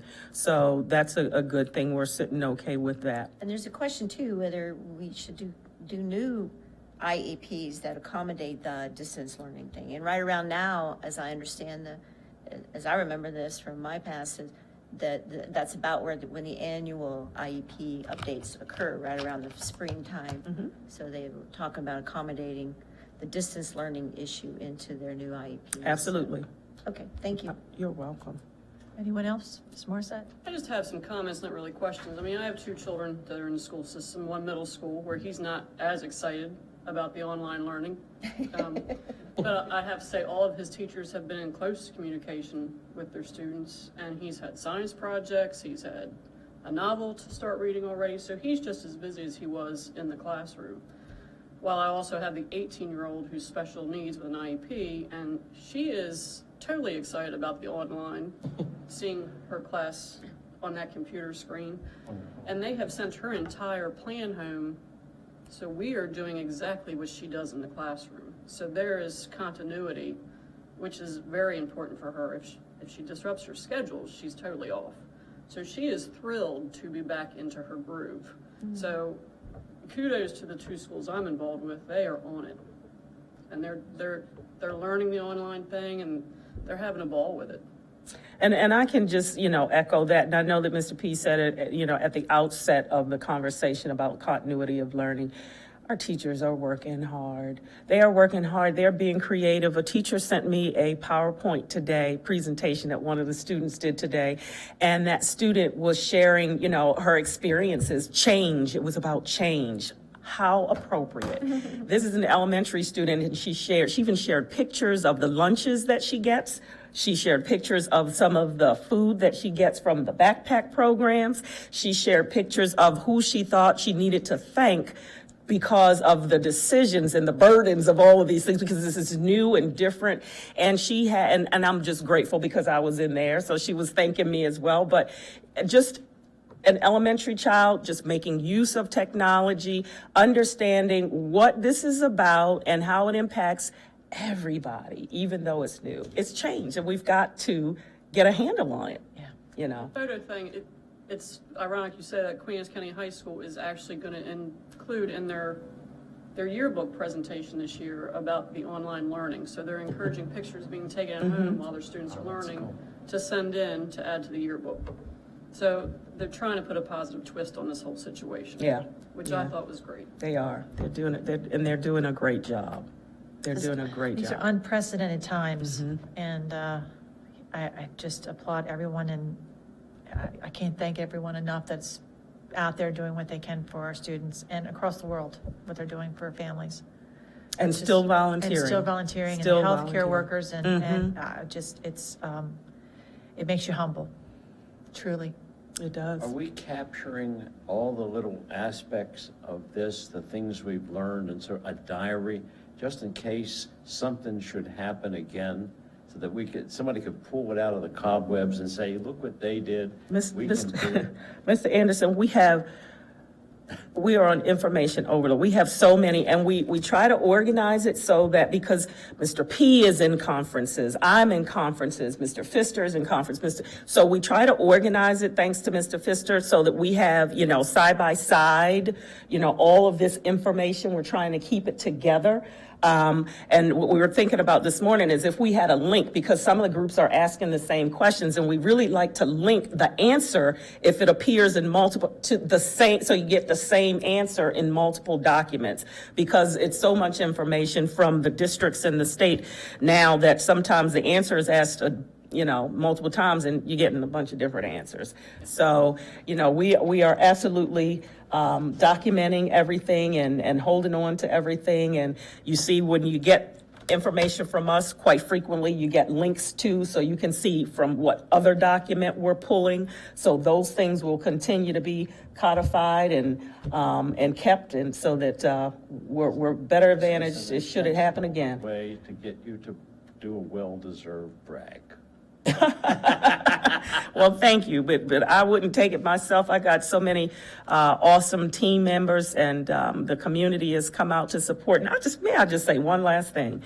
I'd just like to say thank you to our community members, because every couple of days we just get the most heartfelt emails to say thank you for what you're doing, whether it's our employees that do that or just the community in general. We'll just say, thank you. We know that you're working hard. We see it. My kid's teacher is doing this, that, or the other, and, the food service workers. So and I'm not always able to respond to them right away, but I just like to say a collective thank you. We feel the hug, and we greatly appreciate it. I have a question. Are we answering all the questions on our website? All done. Okay. We probably had 30 some, maybe 32, 33, something like that, questions on that Friday that we got, and that we put it out there, and then maybe 2 the next day. We had 1 yesterday, so mostly nothing, Okay. now. But taken care of. And Absolutely. The principals, their questions, everybody's And online actually, now. we gave the principals, they have Kent Island High School questions at QACPS, and we set something up for them, for their communities, and we gave them the flexibility to use that as they wish. So, yes. So everybody's communicating. We also have a questions log that's sort of ongoing that our administrators have access to. So it has the question, it has the answer, and it has the initial of the exec team person who responded to that question, so they can, keep going back, and they can continue to add to it. We'll continue to respond. If somebody asked the question, there's somebody down the line that's going That's to right. look to, so it's perfect that we're in Which is why- communication with the whole district. Yep. Okay, thank you.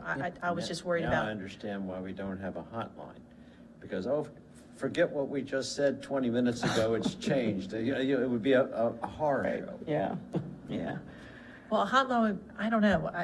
This question thing is because, I asked because, again, everything is fluid. So if there's a question answered and then, 20 minutes later, by the way, in red, that just got changed because Exactly. this, and this. So at least our whole district can see this and be in communication. And not getting the wrong information or the changed information. So, thank you all very, very, very much. Anyone, any other questions? Okay, can we take a break? It's 8:30. Is that all right, Mr. Jeff? Okay, so we'll be back in 10 minutes. Thank you all very much. Separate.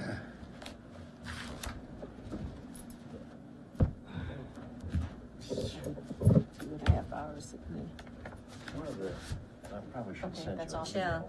I got the same thing from my boy. I said, are you getting work from your There's cookies. teachers? He goes, Mom, I even got work from my team sports teacher. And I'm like, of course. Awesome. Oh, yeah. Being a He said- contributor. I said, what to is it? the I know. Canard I know, my son was all Museum. mad. Matter of fact, we Team met sports, there. what is she giving me stuff Maybe for? it's not appropriate, but I think it should be mentioned that there was segregation. And until we built the Kennard Elementary School, that little building had everybody from first grade to 12th grade. If I We tell don't have to mine, go I said, into you're not gonna be detail, able to work out for but football. So you better people not be a wimpo when football starts or you'll be remember that, second believe string. it or not, until 1962, African Americans didn't go to these schools. They went to this little place right here. And we don't have to go into that detail. But it's something that we give out at our history. And you can look at it two ways.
Captain Kelly's got to not look like she's Oh, going to rob somebody. sorry.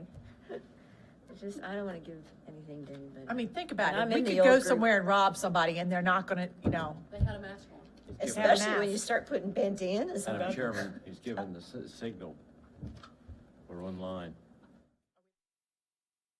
thank you, Mr. Jeff. We're back on. We now are on current action items. 6.02, textbook adoption. Have we had anyone testify on or contact us? No, Questions? Madam President, we have not. This action item, we request, on behalf of the superintendent, to adopt novels grades 6 through 12 in algebra and math 8. As you know from the last time, our supervisors were here to present that. It has gone out for 30 days, a little bit over 30 days, and we've received no public comment. So we would just request these items be approved. Would it be prudent to give it another couple weeks in order, I mean, considering we have not been in school since March 13th? And maybe perhaps send this out at the May meeting? Was it prior to March 13th? Yes. Yeah, it was Yeah. March. It Yeah. was just before. It was just before that, so could we give it a little more time and maybe table it until And the does- May meeting? And does that impact any ordering? That was my next question. That's where I was. That's why it really, the push to move it now so that as we get into April, that we can be having those materials by the first part of July. Well, the textbooks, definitely. I don't see a problem with the textbooks, but the novels, nobody has had a chance to look at them. Let's say, has the public had access to this building to Correct, They have not. put their hands on them? correct. I mean, It had been a short window, I'll give that. We I had mean, as far Miss- as public access. we had Ms. Smith testify on the textbooks, which Mhm. from Math 8 and Algebra. One, algebra one. Yes. Anyone a comment? I would be comfortable with the algebra and math, but the other ones, and there were some ones in there that I had some issues with, and I even think some of them didn't get complete, some of them, a couple people rejected a couple of them. At Oh, least one of them I know. oh, really? Okay. I wonder if we could get a online version, we'll have to pay for it, but if we can get an online version so we can post We'll them. put them These on. the Yeah, novels? and then that way, because they aren't gonna be able, point well taken, Ms. Morris said, they aren't gonna be able to come in this building, but if we can get them online, the novels, The novels. I can have then Mrs. parents can Passon still have put those access. on. We can put them online and we'll revisit those in At the May maybe meeting. Sure. But the Maybe there's textbooks, just access to like a chapter or two like Amazon does, so you can get just a snippet. yes. And even the Cliff Notes may Sure, have we can something, come up with Notes some are kind not of summary. Gonna Sure. Have anything. but they would probably have an controversial. excerpt from them and give a synopsis of these books. That way they're online for parents to be able to see what their students are reading. I would also like to know what the people that rejected it, that were in your committee, could we have a short explanation of why they rejected it? Or could we just get it, send us an email that explains why? Yeah, and Maybe something I missed. We could even wind back because Ms. Passon, she said that when we were, so we She could did. We could tell you where to find it in the video Oh, clip, She because she did talk about that. Okay, good. Thank you. And maybe to your point, to be fair to the public, if they haven't had access to the Algebra 1 as well, I think we should just table these until May. We can provide those online, or at least provide a portion of that online, due to the fact nobody's had for the last 3 months access to this building to be able to do that. So Doing so will not impede having them here for the start of next School year. September's. May is the absolute deadline. Okay. I would want to go past May just because of that domino effect to prepare for the next upcoming school. When I looked, I saw this grant. Is this grant coming from somewhere else and we're just using that money? The Striving Readers Grant. Yes. That's correct. Okay. And that So- won't be impacted? Uh, Is there a timeline on that? That timeline's being shifted as well. Okay, good. Okay. The other is for 3 years worth of books, or is it, that's how much the books cost and they turn them back in and we just hit it every third year? I was confused about $160,000 for textbooks, and then it said over 3 years. So are we saying that we're paying that much over 3 years, or are we paying it upfront as a capital expense? It is a capital expense. But are we buying all the books? Or are we buying 3 loads of books? And what happened to the ones, Sure, and I believe part of that question is around a consumable. There is a consumable component to that, but we'll pay the price, and because that's a consumable, so it's used by individual students each year, we'll get those materials for those students in the outlier years. So it's one price to be able to cover that over that entire period of time. And it's from the FY 2020 capital budget, so it has Correct. already been allocated. Answer to your other question. And can we put that on our webpage so people know that these books are out for review? Okay. You know, so. Is that all right? With your Not much permission, trouble to Mr. put that Straight on doing that? Somewhere. Absolutely, absolutely. Because we're gonna put a link to the Right. book so Okay. that they can access it online. Okay, that'd be great. So I need a motion to table the novels, grades 6 through 12 and the algebra and math 8 books until the May 13th, 2020. Do I have a motion? So moved. Second? Why the math book? I thought we were gonna let those go. Because he We're gonna do- recommends it go- at do least being both. shown out into the public. Just because of the public access. Okay. They've not had access to the building, and Okay, I'll second. I have a motion and a second. Any questions or comments on the motion? Hearing none, I call for the motion to table the novels, grades 6 through 12, algebra and math 8 books until the May 13th, 2020 meeting. All those in favor say aye. Aye. All opposed say no. The ayes have it. The motion is carried. Thank you all very much. Thank you, Mr. Ploski. yes, ma'am. Next, 6.03, policies for second read. We have the Title IX policy number 528 and its regulation 528.1. Have we had any feedback? We have not, Madam President. So the request would be to go out for The second read? yes, Oh. ma'am. Anyone have any questions about the Title IX? Hearing no response, I call for a motion to send Title IX policy number 528 and its regulation 528.1 out for second read. So moved. Second. I have a motion and a second. Any questions or comments on the motion? Hearing none, I call for the vote on the motion to send Title IX policy number 528 and regulation 5281 out for second read. All those in favor say aye. Aye. Aye. All opposed say no. The ayes have it. The motion is carried. I will, second read. Thank you all very much. School district calendar policy number 647 and regulation 647.1 needs to go out for a second read. Any questions or comments?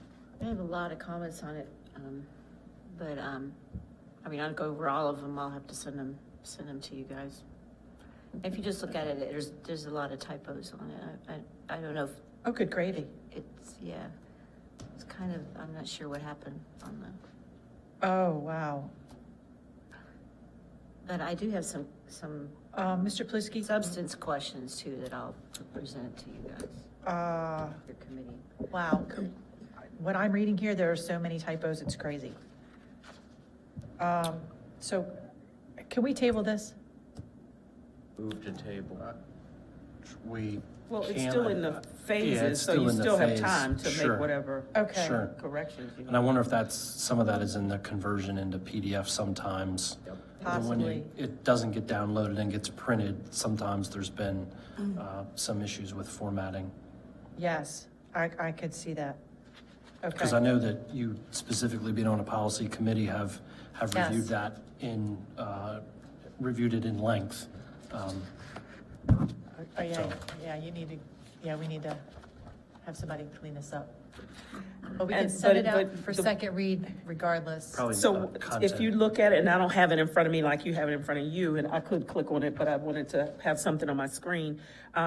The PDF, when you change it from the regular Word version to PDF, it changes it. That's why sometimes when you see us with the Right. graphs, it changes where the letters and the words are. I mean- I think that's what the case is with that one, Right. because you've gone over it, we've gone over it. Oh, yeah. And So I think that's what the issue is. So when we take it out of PDF, Yes. you'll see that should clear that up. Okay, so, There's a couple of things that I wanted to mention to ask you about, we talked about before and after Labor Day, so we set it up that if Labor Day is on 1, 2, or 3, September, then we automatically go after, is that what the decision of the committee was?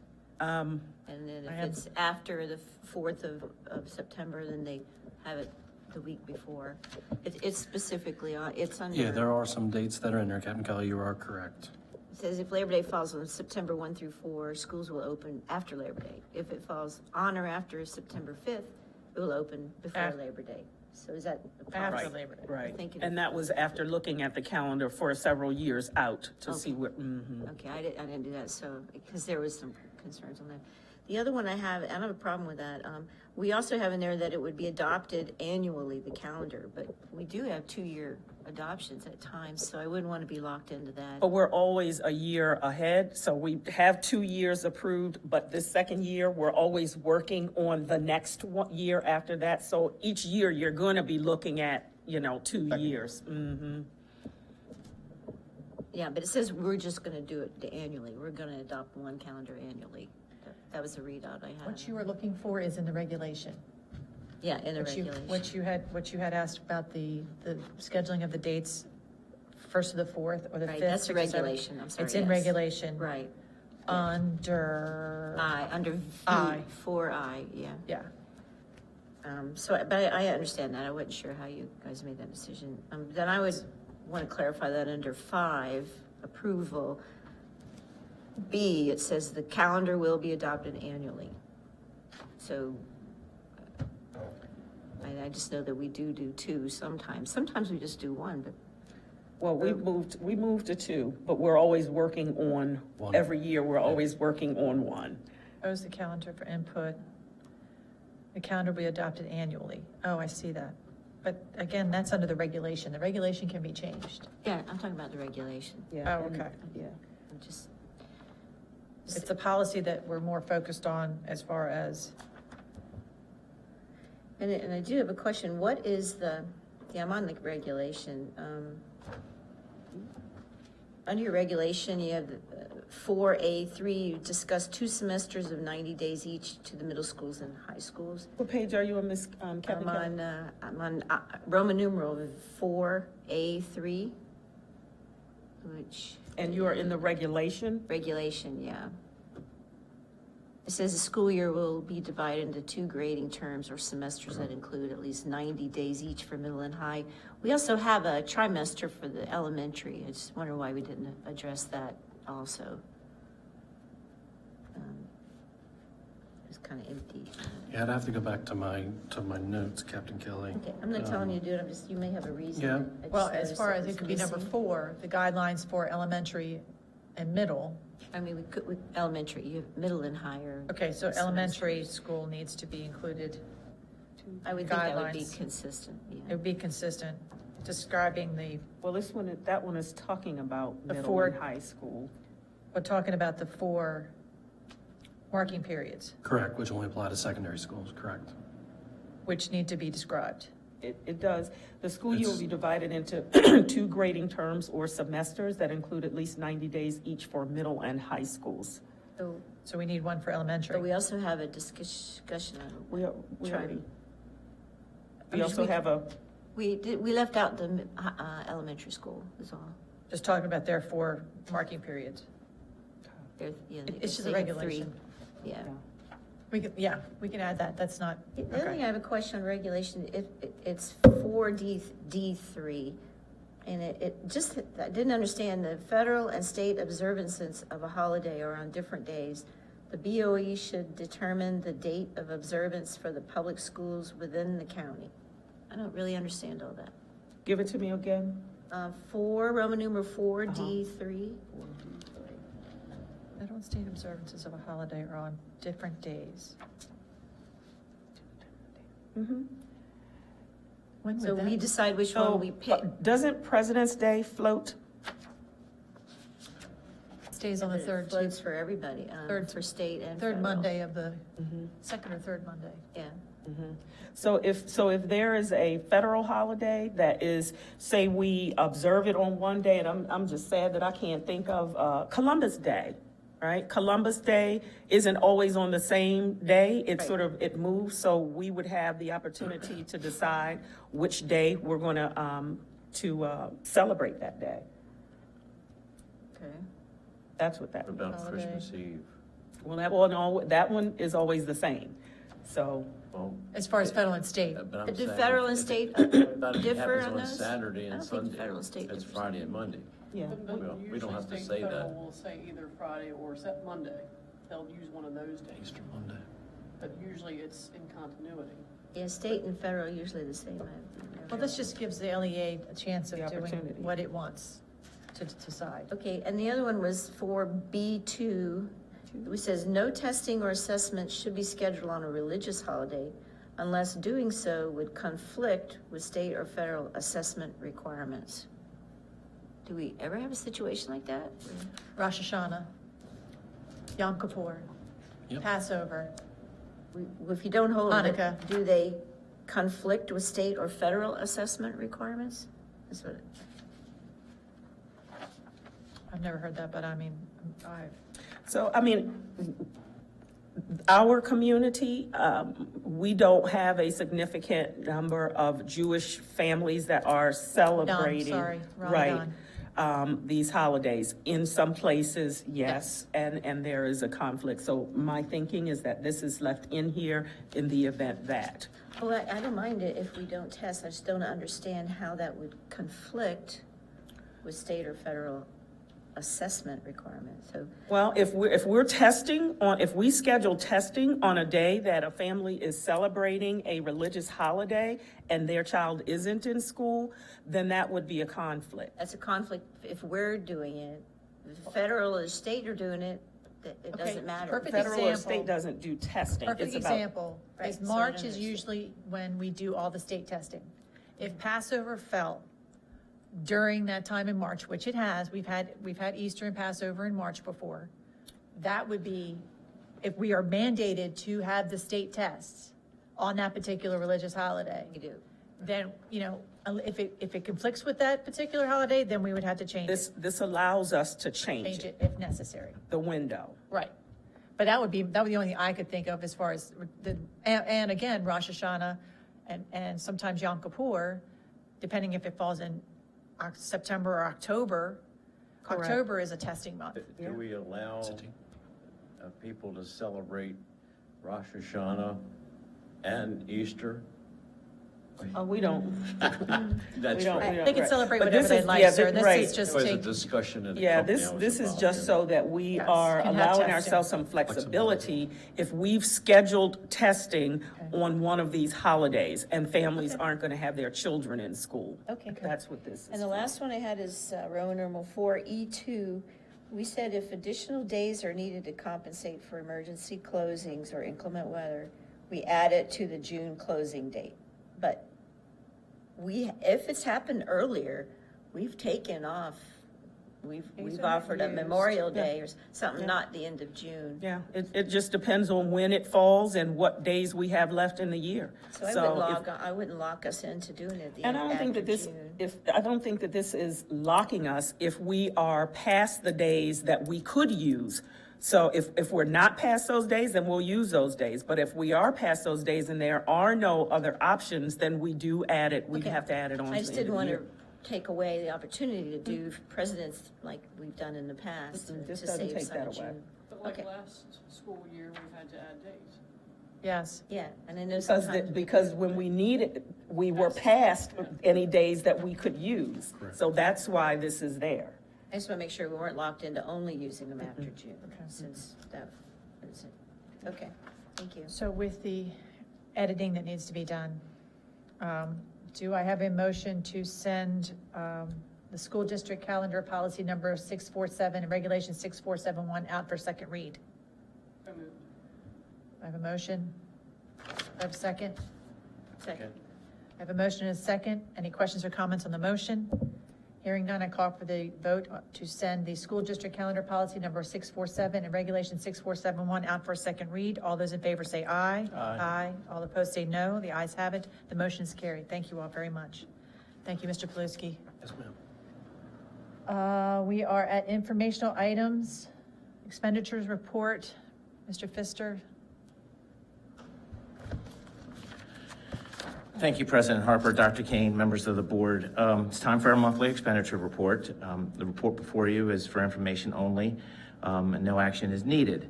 I consider this a placeholder report for this month. It's where we are, but it's not where we're going to be. And it's way too soon with everything that we've been talking about tonight about the COVID-19 to even talk about, some of the projections and where we're going to be, because we're just, like I said, a few weeks into this.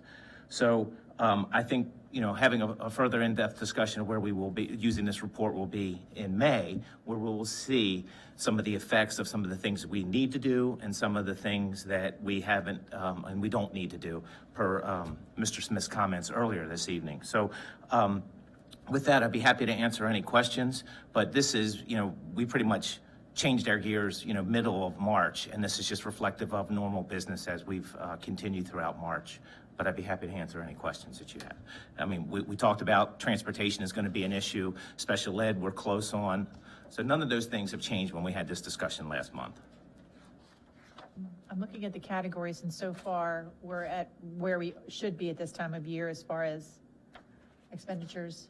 To some degree, I mean, like I said, we're over in transportation. We anticipated that. Now with school closure, that should close that gap, absolutely.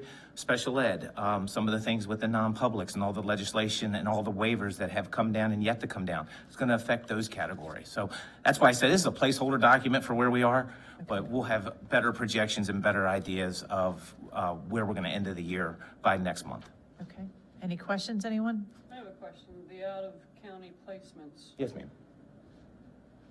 I'm sure they're doing an online distance learning experience, so we are still paying tuition. So we are paying tuition for the 10 days. We will pay 100%, even though our kids were not there. And I believe the state, MSDE, and the non-publics have come to like an MOU kind of agreement where we pay 85% of the per diem rate going forward, depending on what kind of delivery model that they are instituting. And then the related services, so that's their per diem rate. So when that child goes there, this is the rate we pay. And then there are services added onto that, and that could fluctuate anywhere between 85 and 100%, such that if the child is receiving that full service as if we weren't closed, I believe it's 100%. If there's an online delivery model, it would be 85%. So yes. But we will save in our transportation costs because the child's not being transported. Correct. And that's hourly and mileage. And overtime and all that, yes, sir. And you're saying Gas. we're saving the 15% because we're Could not save that. physically having Yes. them use the facility. Yeah, and again, it depends on, and I don't know, if these models have changed, if that child going there every day and now they're only getting those services, several times a week as opposed to every day. I don't know how that affects the actual cost. As I said, we're just into this, and I think that edict came down just last week. Couple of days ago. Yeah, about the 85. So yeah, there's an opportunity, but again, we talk about saving money versus not going over. That's the other discussion that we'll have to have.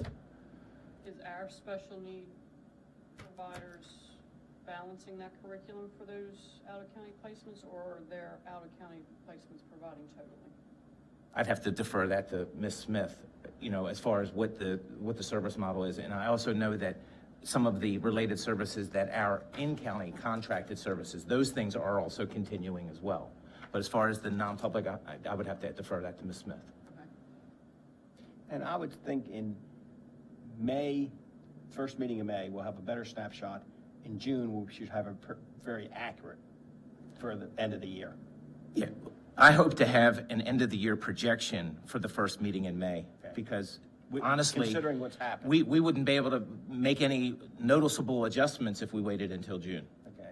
And if we have to And do- under normal circumstances, we'd be having that conversation tonight. And if we had to even have a special meeting in May, Yes. so we can make these adjustments, because, a lot of things are going to be moving as you find out what's happening. Absolutely. Yes, sir. Any other questions? Okay, and we have a transfer notice, sir? Yes, so let me pull that out of so As you know, we have a transfer notice that goes over whenever we change information between, or within state categories. I'm looking for my copy. I'm sorry, I got 3 or 4 things going here. Here we go. And they are minor in all instances. So with the student information services, and as we've talked throughout the budget process, there are places within our budget that there are things that we were required to do that generally we don't budget for in that particular line item, and we hope to find savings somewhere throughout the year to help offset that. This happens to be one of them in the category administration. That is our sending two of our 3 staff members for the Power School University training that keeps us up to date with all of the information systems related to, again, the student information system. So we had some salary savings there, and again, this was a placeholder document because these transfers were done in February and March before we had the March 13th shutdown. Some of this is related to required travel that those conferences have now been canceled. So some of this when we get to the June, may end up being undone. But because we made the transfers in those months that we're discussing tonight, I have to present them to you as information. But they're very likely to be undone because the travel is not occurring. And that's what's happened in the first one with administration. That was, again, to send our 2 staff members to required training to keep up with the student information system. And they didn't get to go. And they didn't get to go. So, okay, so why are we doing it anyhow then? Because We made the in-category transfer back in February. And by state law, 5202, I have to inform you of these transfers in category. So we didn't have the money in meetings and conferences. We had to make the reservations. That created a negative. Well, I don't want negatives. So I found where we had positives and could transfer money down there. Okay, all things being equal, yes, we would have spent that money where we transferred it to. Now that conference is canceled. So now I have extra money where I don't need it. So I could either undo it or I could leave it there. For now. For now. But next month, it should be undone, right? I wouldn't think so. I mean, are you talking about the conference? Yeah. Or, no, I don't think the conference is going to be. No, the money should go back out of conference. Well, it's a savings in one, or I have a savings in the other. So we transferred it. Now we're not going to need it. There's no need to transfer it back because I had already realized the savings prior. We would use it for something else if we need to, as Mr. Smith alluded to. At the end of the month in June, end of June, all of this will be a wash. But right now, he needs to balance his Yeah. books by the month. Yeah. And I that's mean- what all of these are. Yeah, and instead of spending the $4,000 to send them on the conference, that might be $4,000 we buy more jetpacks with. Because we don't need it in salaries and we don't need it in conferences, we can do something else with that. Correct. So I understand you to say you have the latitude to move money from one category to an entirely different category? No, sir, within the category, the object levels within the category. And this is as a courtesy to the county commissioners, letting them know that we are transferring in category Yeah. for now. If it was a cross category, what I call cross or between categories, that would require your approval Correct. before we could do those transfers, and then county approval. So, Mr. Pfister, getting back to the vein of transfer to meeting and conferences to $7,200, that meeting did not happen. Correct. Okay. For the so- state transportation, I So believe that we're one was leaving it canceled. there right now to balance the books for February. And it's all within the same category, so it, it's Yes. only because by law, I have to We have tell to do you. this. And the student services, again, that was just some balancing. And then Graysonville took some of their MOI money and actually purchased a laminator. Okay. And we have to capitalize that asset, so I had to move it from materials to equipment. Do you expect, in the normal order of business, that in May, like I remember some years ago, we have significant dollar amounts transferred from one category to another? Actually, it came out of teacher salaries and benefits, and it moved to transportation. We don't expect that type of move, or So- we don't know. At this point, I would have to say we probably will not need to transfer as much. There will still be some transfers. I could tell you that if COVID-19 had not happened, we would be transferring some significant money into both special ed and transportation. But with both of those in flux, as we've discussed tonight, we may not have to transfer it all, and we may not have to transfer as much. But there will be categorical transfers presented to you in May.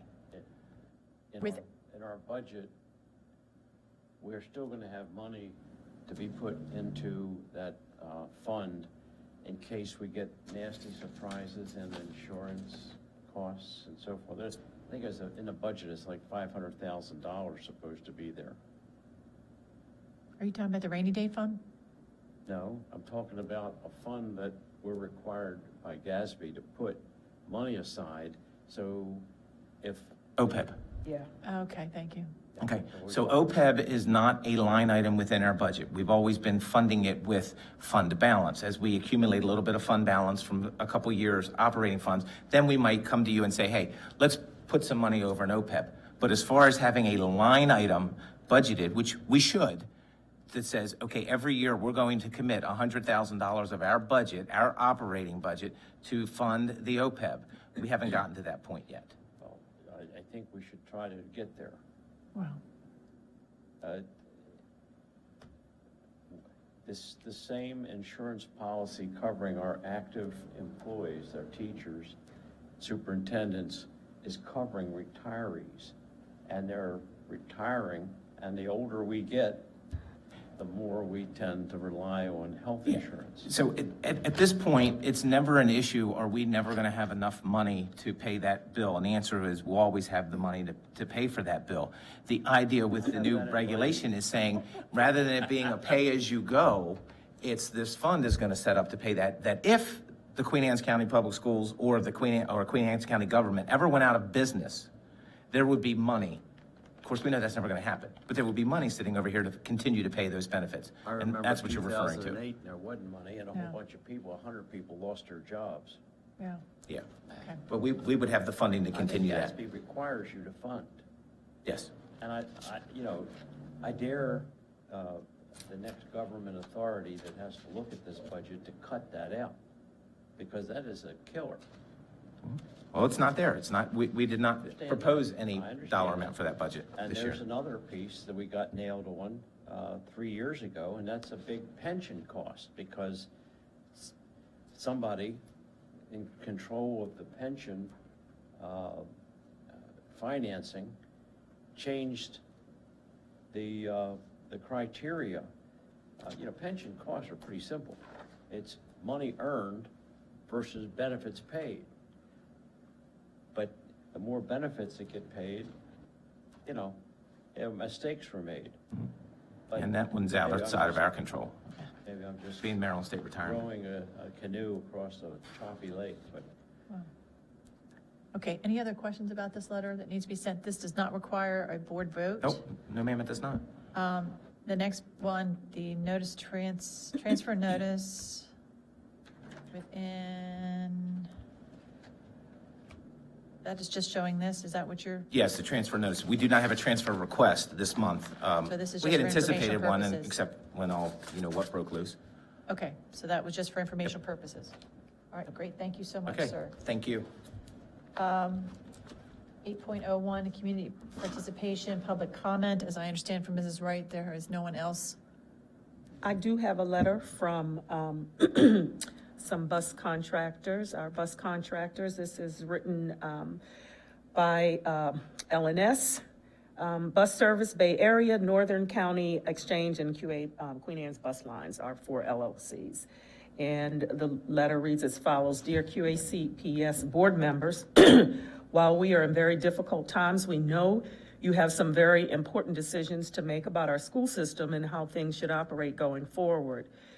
As dedicated school bus contractors for Queen Anne's County, we're concerned also about our survival going forward. We have many things to consider as business operators of our school buses. Items such as bus loan payments, insurance payments, periodic maintenance, tires, summer inspection of our buses will continue for us. But we're also concerned about our families and our income to support them. For many of us, bus driving is our only source of making a living. Typically, this time of year, we're working very hard, not only doing our regular bus routes, but also coordinating and conducting school field trips, band and sports trips, which typically make our spring very busy. We eagerly conduct these trips every spring because this is our extra income to get us through our summer months when we receive no pay. This income will be lost this spring. This time of year, we're also preparing for our spring bus inspection, doing regular maintenance, repairs, replacing tires, and cleaning activities after a long winter. Even after the recent initial closing of school, we very quickly sanitized our buses in expectation of returning to school. As spring starts to close, we have to very quickly perform our summer maintenance inspection to have them ready by August 1st bus inspection. Long story short, even though the wheels are not turning, we still have expenses to consider as business owners. Even though we are not at the end of the school year, this is the time of year that we prepare for many bus repairs and also to financially prepare for the summer months without pay in order to support our families. We would like to ask for your support to make us whole with our school bus contract for the remainder of this school year if needed. We realize that these are unprecedented times, but your support will ensure that every school bus driver will return once this passes. And it's signed sincerely, School Bus Contractors of Queen Anne's County, just like I mentioned, L&S Bus Service Incorporated, Bay Area Transportation LLC, Northern County Exchange LLC, and Queen Anne's Bus Lines LLC. Thank you, Dr. Kane. Quite well. So what is the amount of money they want? Well, that, we'll- This is public that, comment. This is this, public comment. it's just public comment. That's just, Yes. And Well- we're going into closed session. 9.01, future school board meetings. As I have originally proposed, changing our April 15th meeting, which is our normally scheduled meeting, to April 22nd. Do I have any comment on that? Does anyone have any conflict? We have nothing What day of going the on. week is it? when, Sorry, it is a Wednesday, April 22nd, rather than the 15th. Wednesdays are clear. It is in our handbook, we have to have it on the third Wednesday of the month. However, because we are doing this preemptively and with plenty of notice, we can change it to April 22nd if I have a motion to do so. I think it's a good idea because it gives the staff extra week to update us on what's happening. And, you know, for us to try to make decisions and staff and Dr. Kane, to inform us on everything, it's that much more time. She'll have to do it, and things change by the minute now. So I think it makes a lot of sense to move it to the 22nd. So do I have a motion to change our April 15th, 2020 work session to April 22nd, 2020? So moved. I have a first and a second. Any questions or comments on the motion? I call for the vote on the motion to change April 15th, 2020 meeting to April 22nd, 2020. All those in favor say aye. Aye. All opposed say no. The ayes have it. The motion is carried. Thank you all very much. The meeting after that, as I hope everyone knows, will not be the first week of May, but will be on May 13th. We are hoping that the county commissioners will still be having their town hall meetings, May 1st, 2nd, and 3rd. We changed our school board meeting to May 13th. I would subsequently then ask that we move our third week to the following week, so again, the fourth week of May, and if everybody can make a note of that, and we can do a vote on that later. So May 13th, after April 22nd. Hopefully we'll be back in school by then. Moving it to what? Eight, 27th would be the 4th. I'm sorry, May 13, you're moving to where? no, May 13th is fine. You want to add the May 27th I want to add the May 27th if that is, work session. if that works for everyone.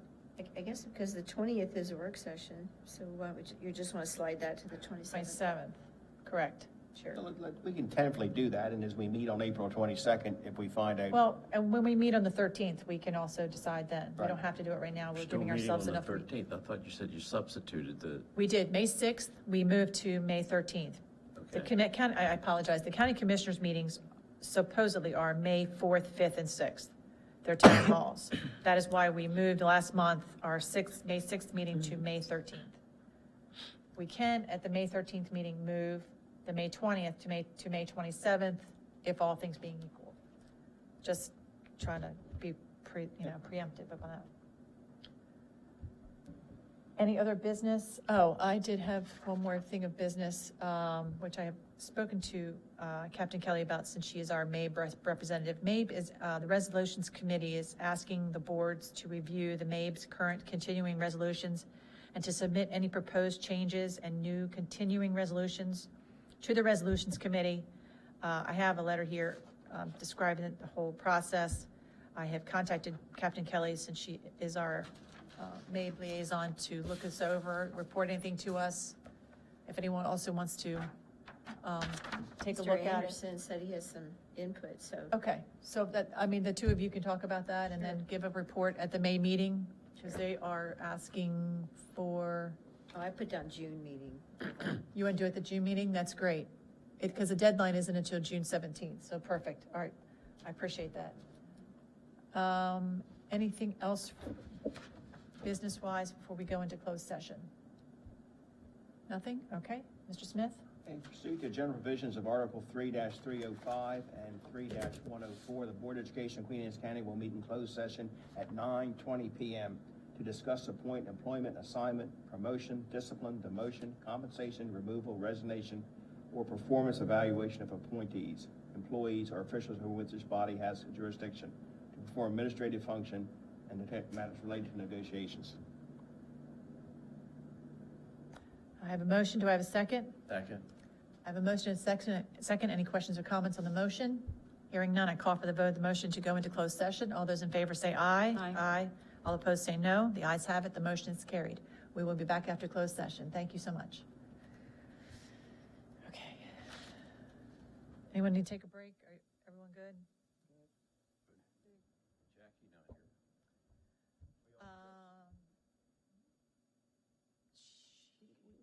We can get her.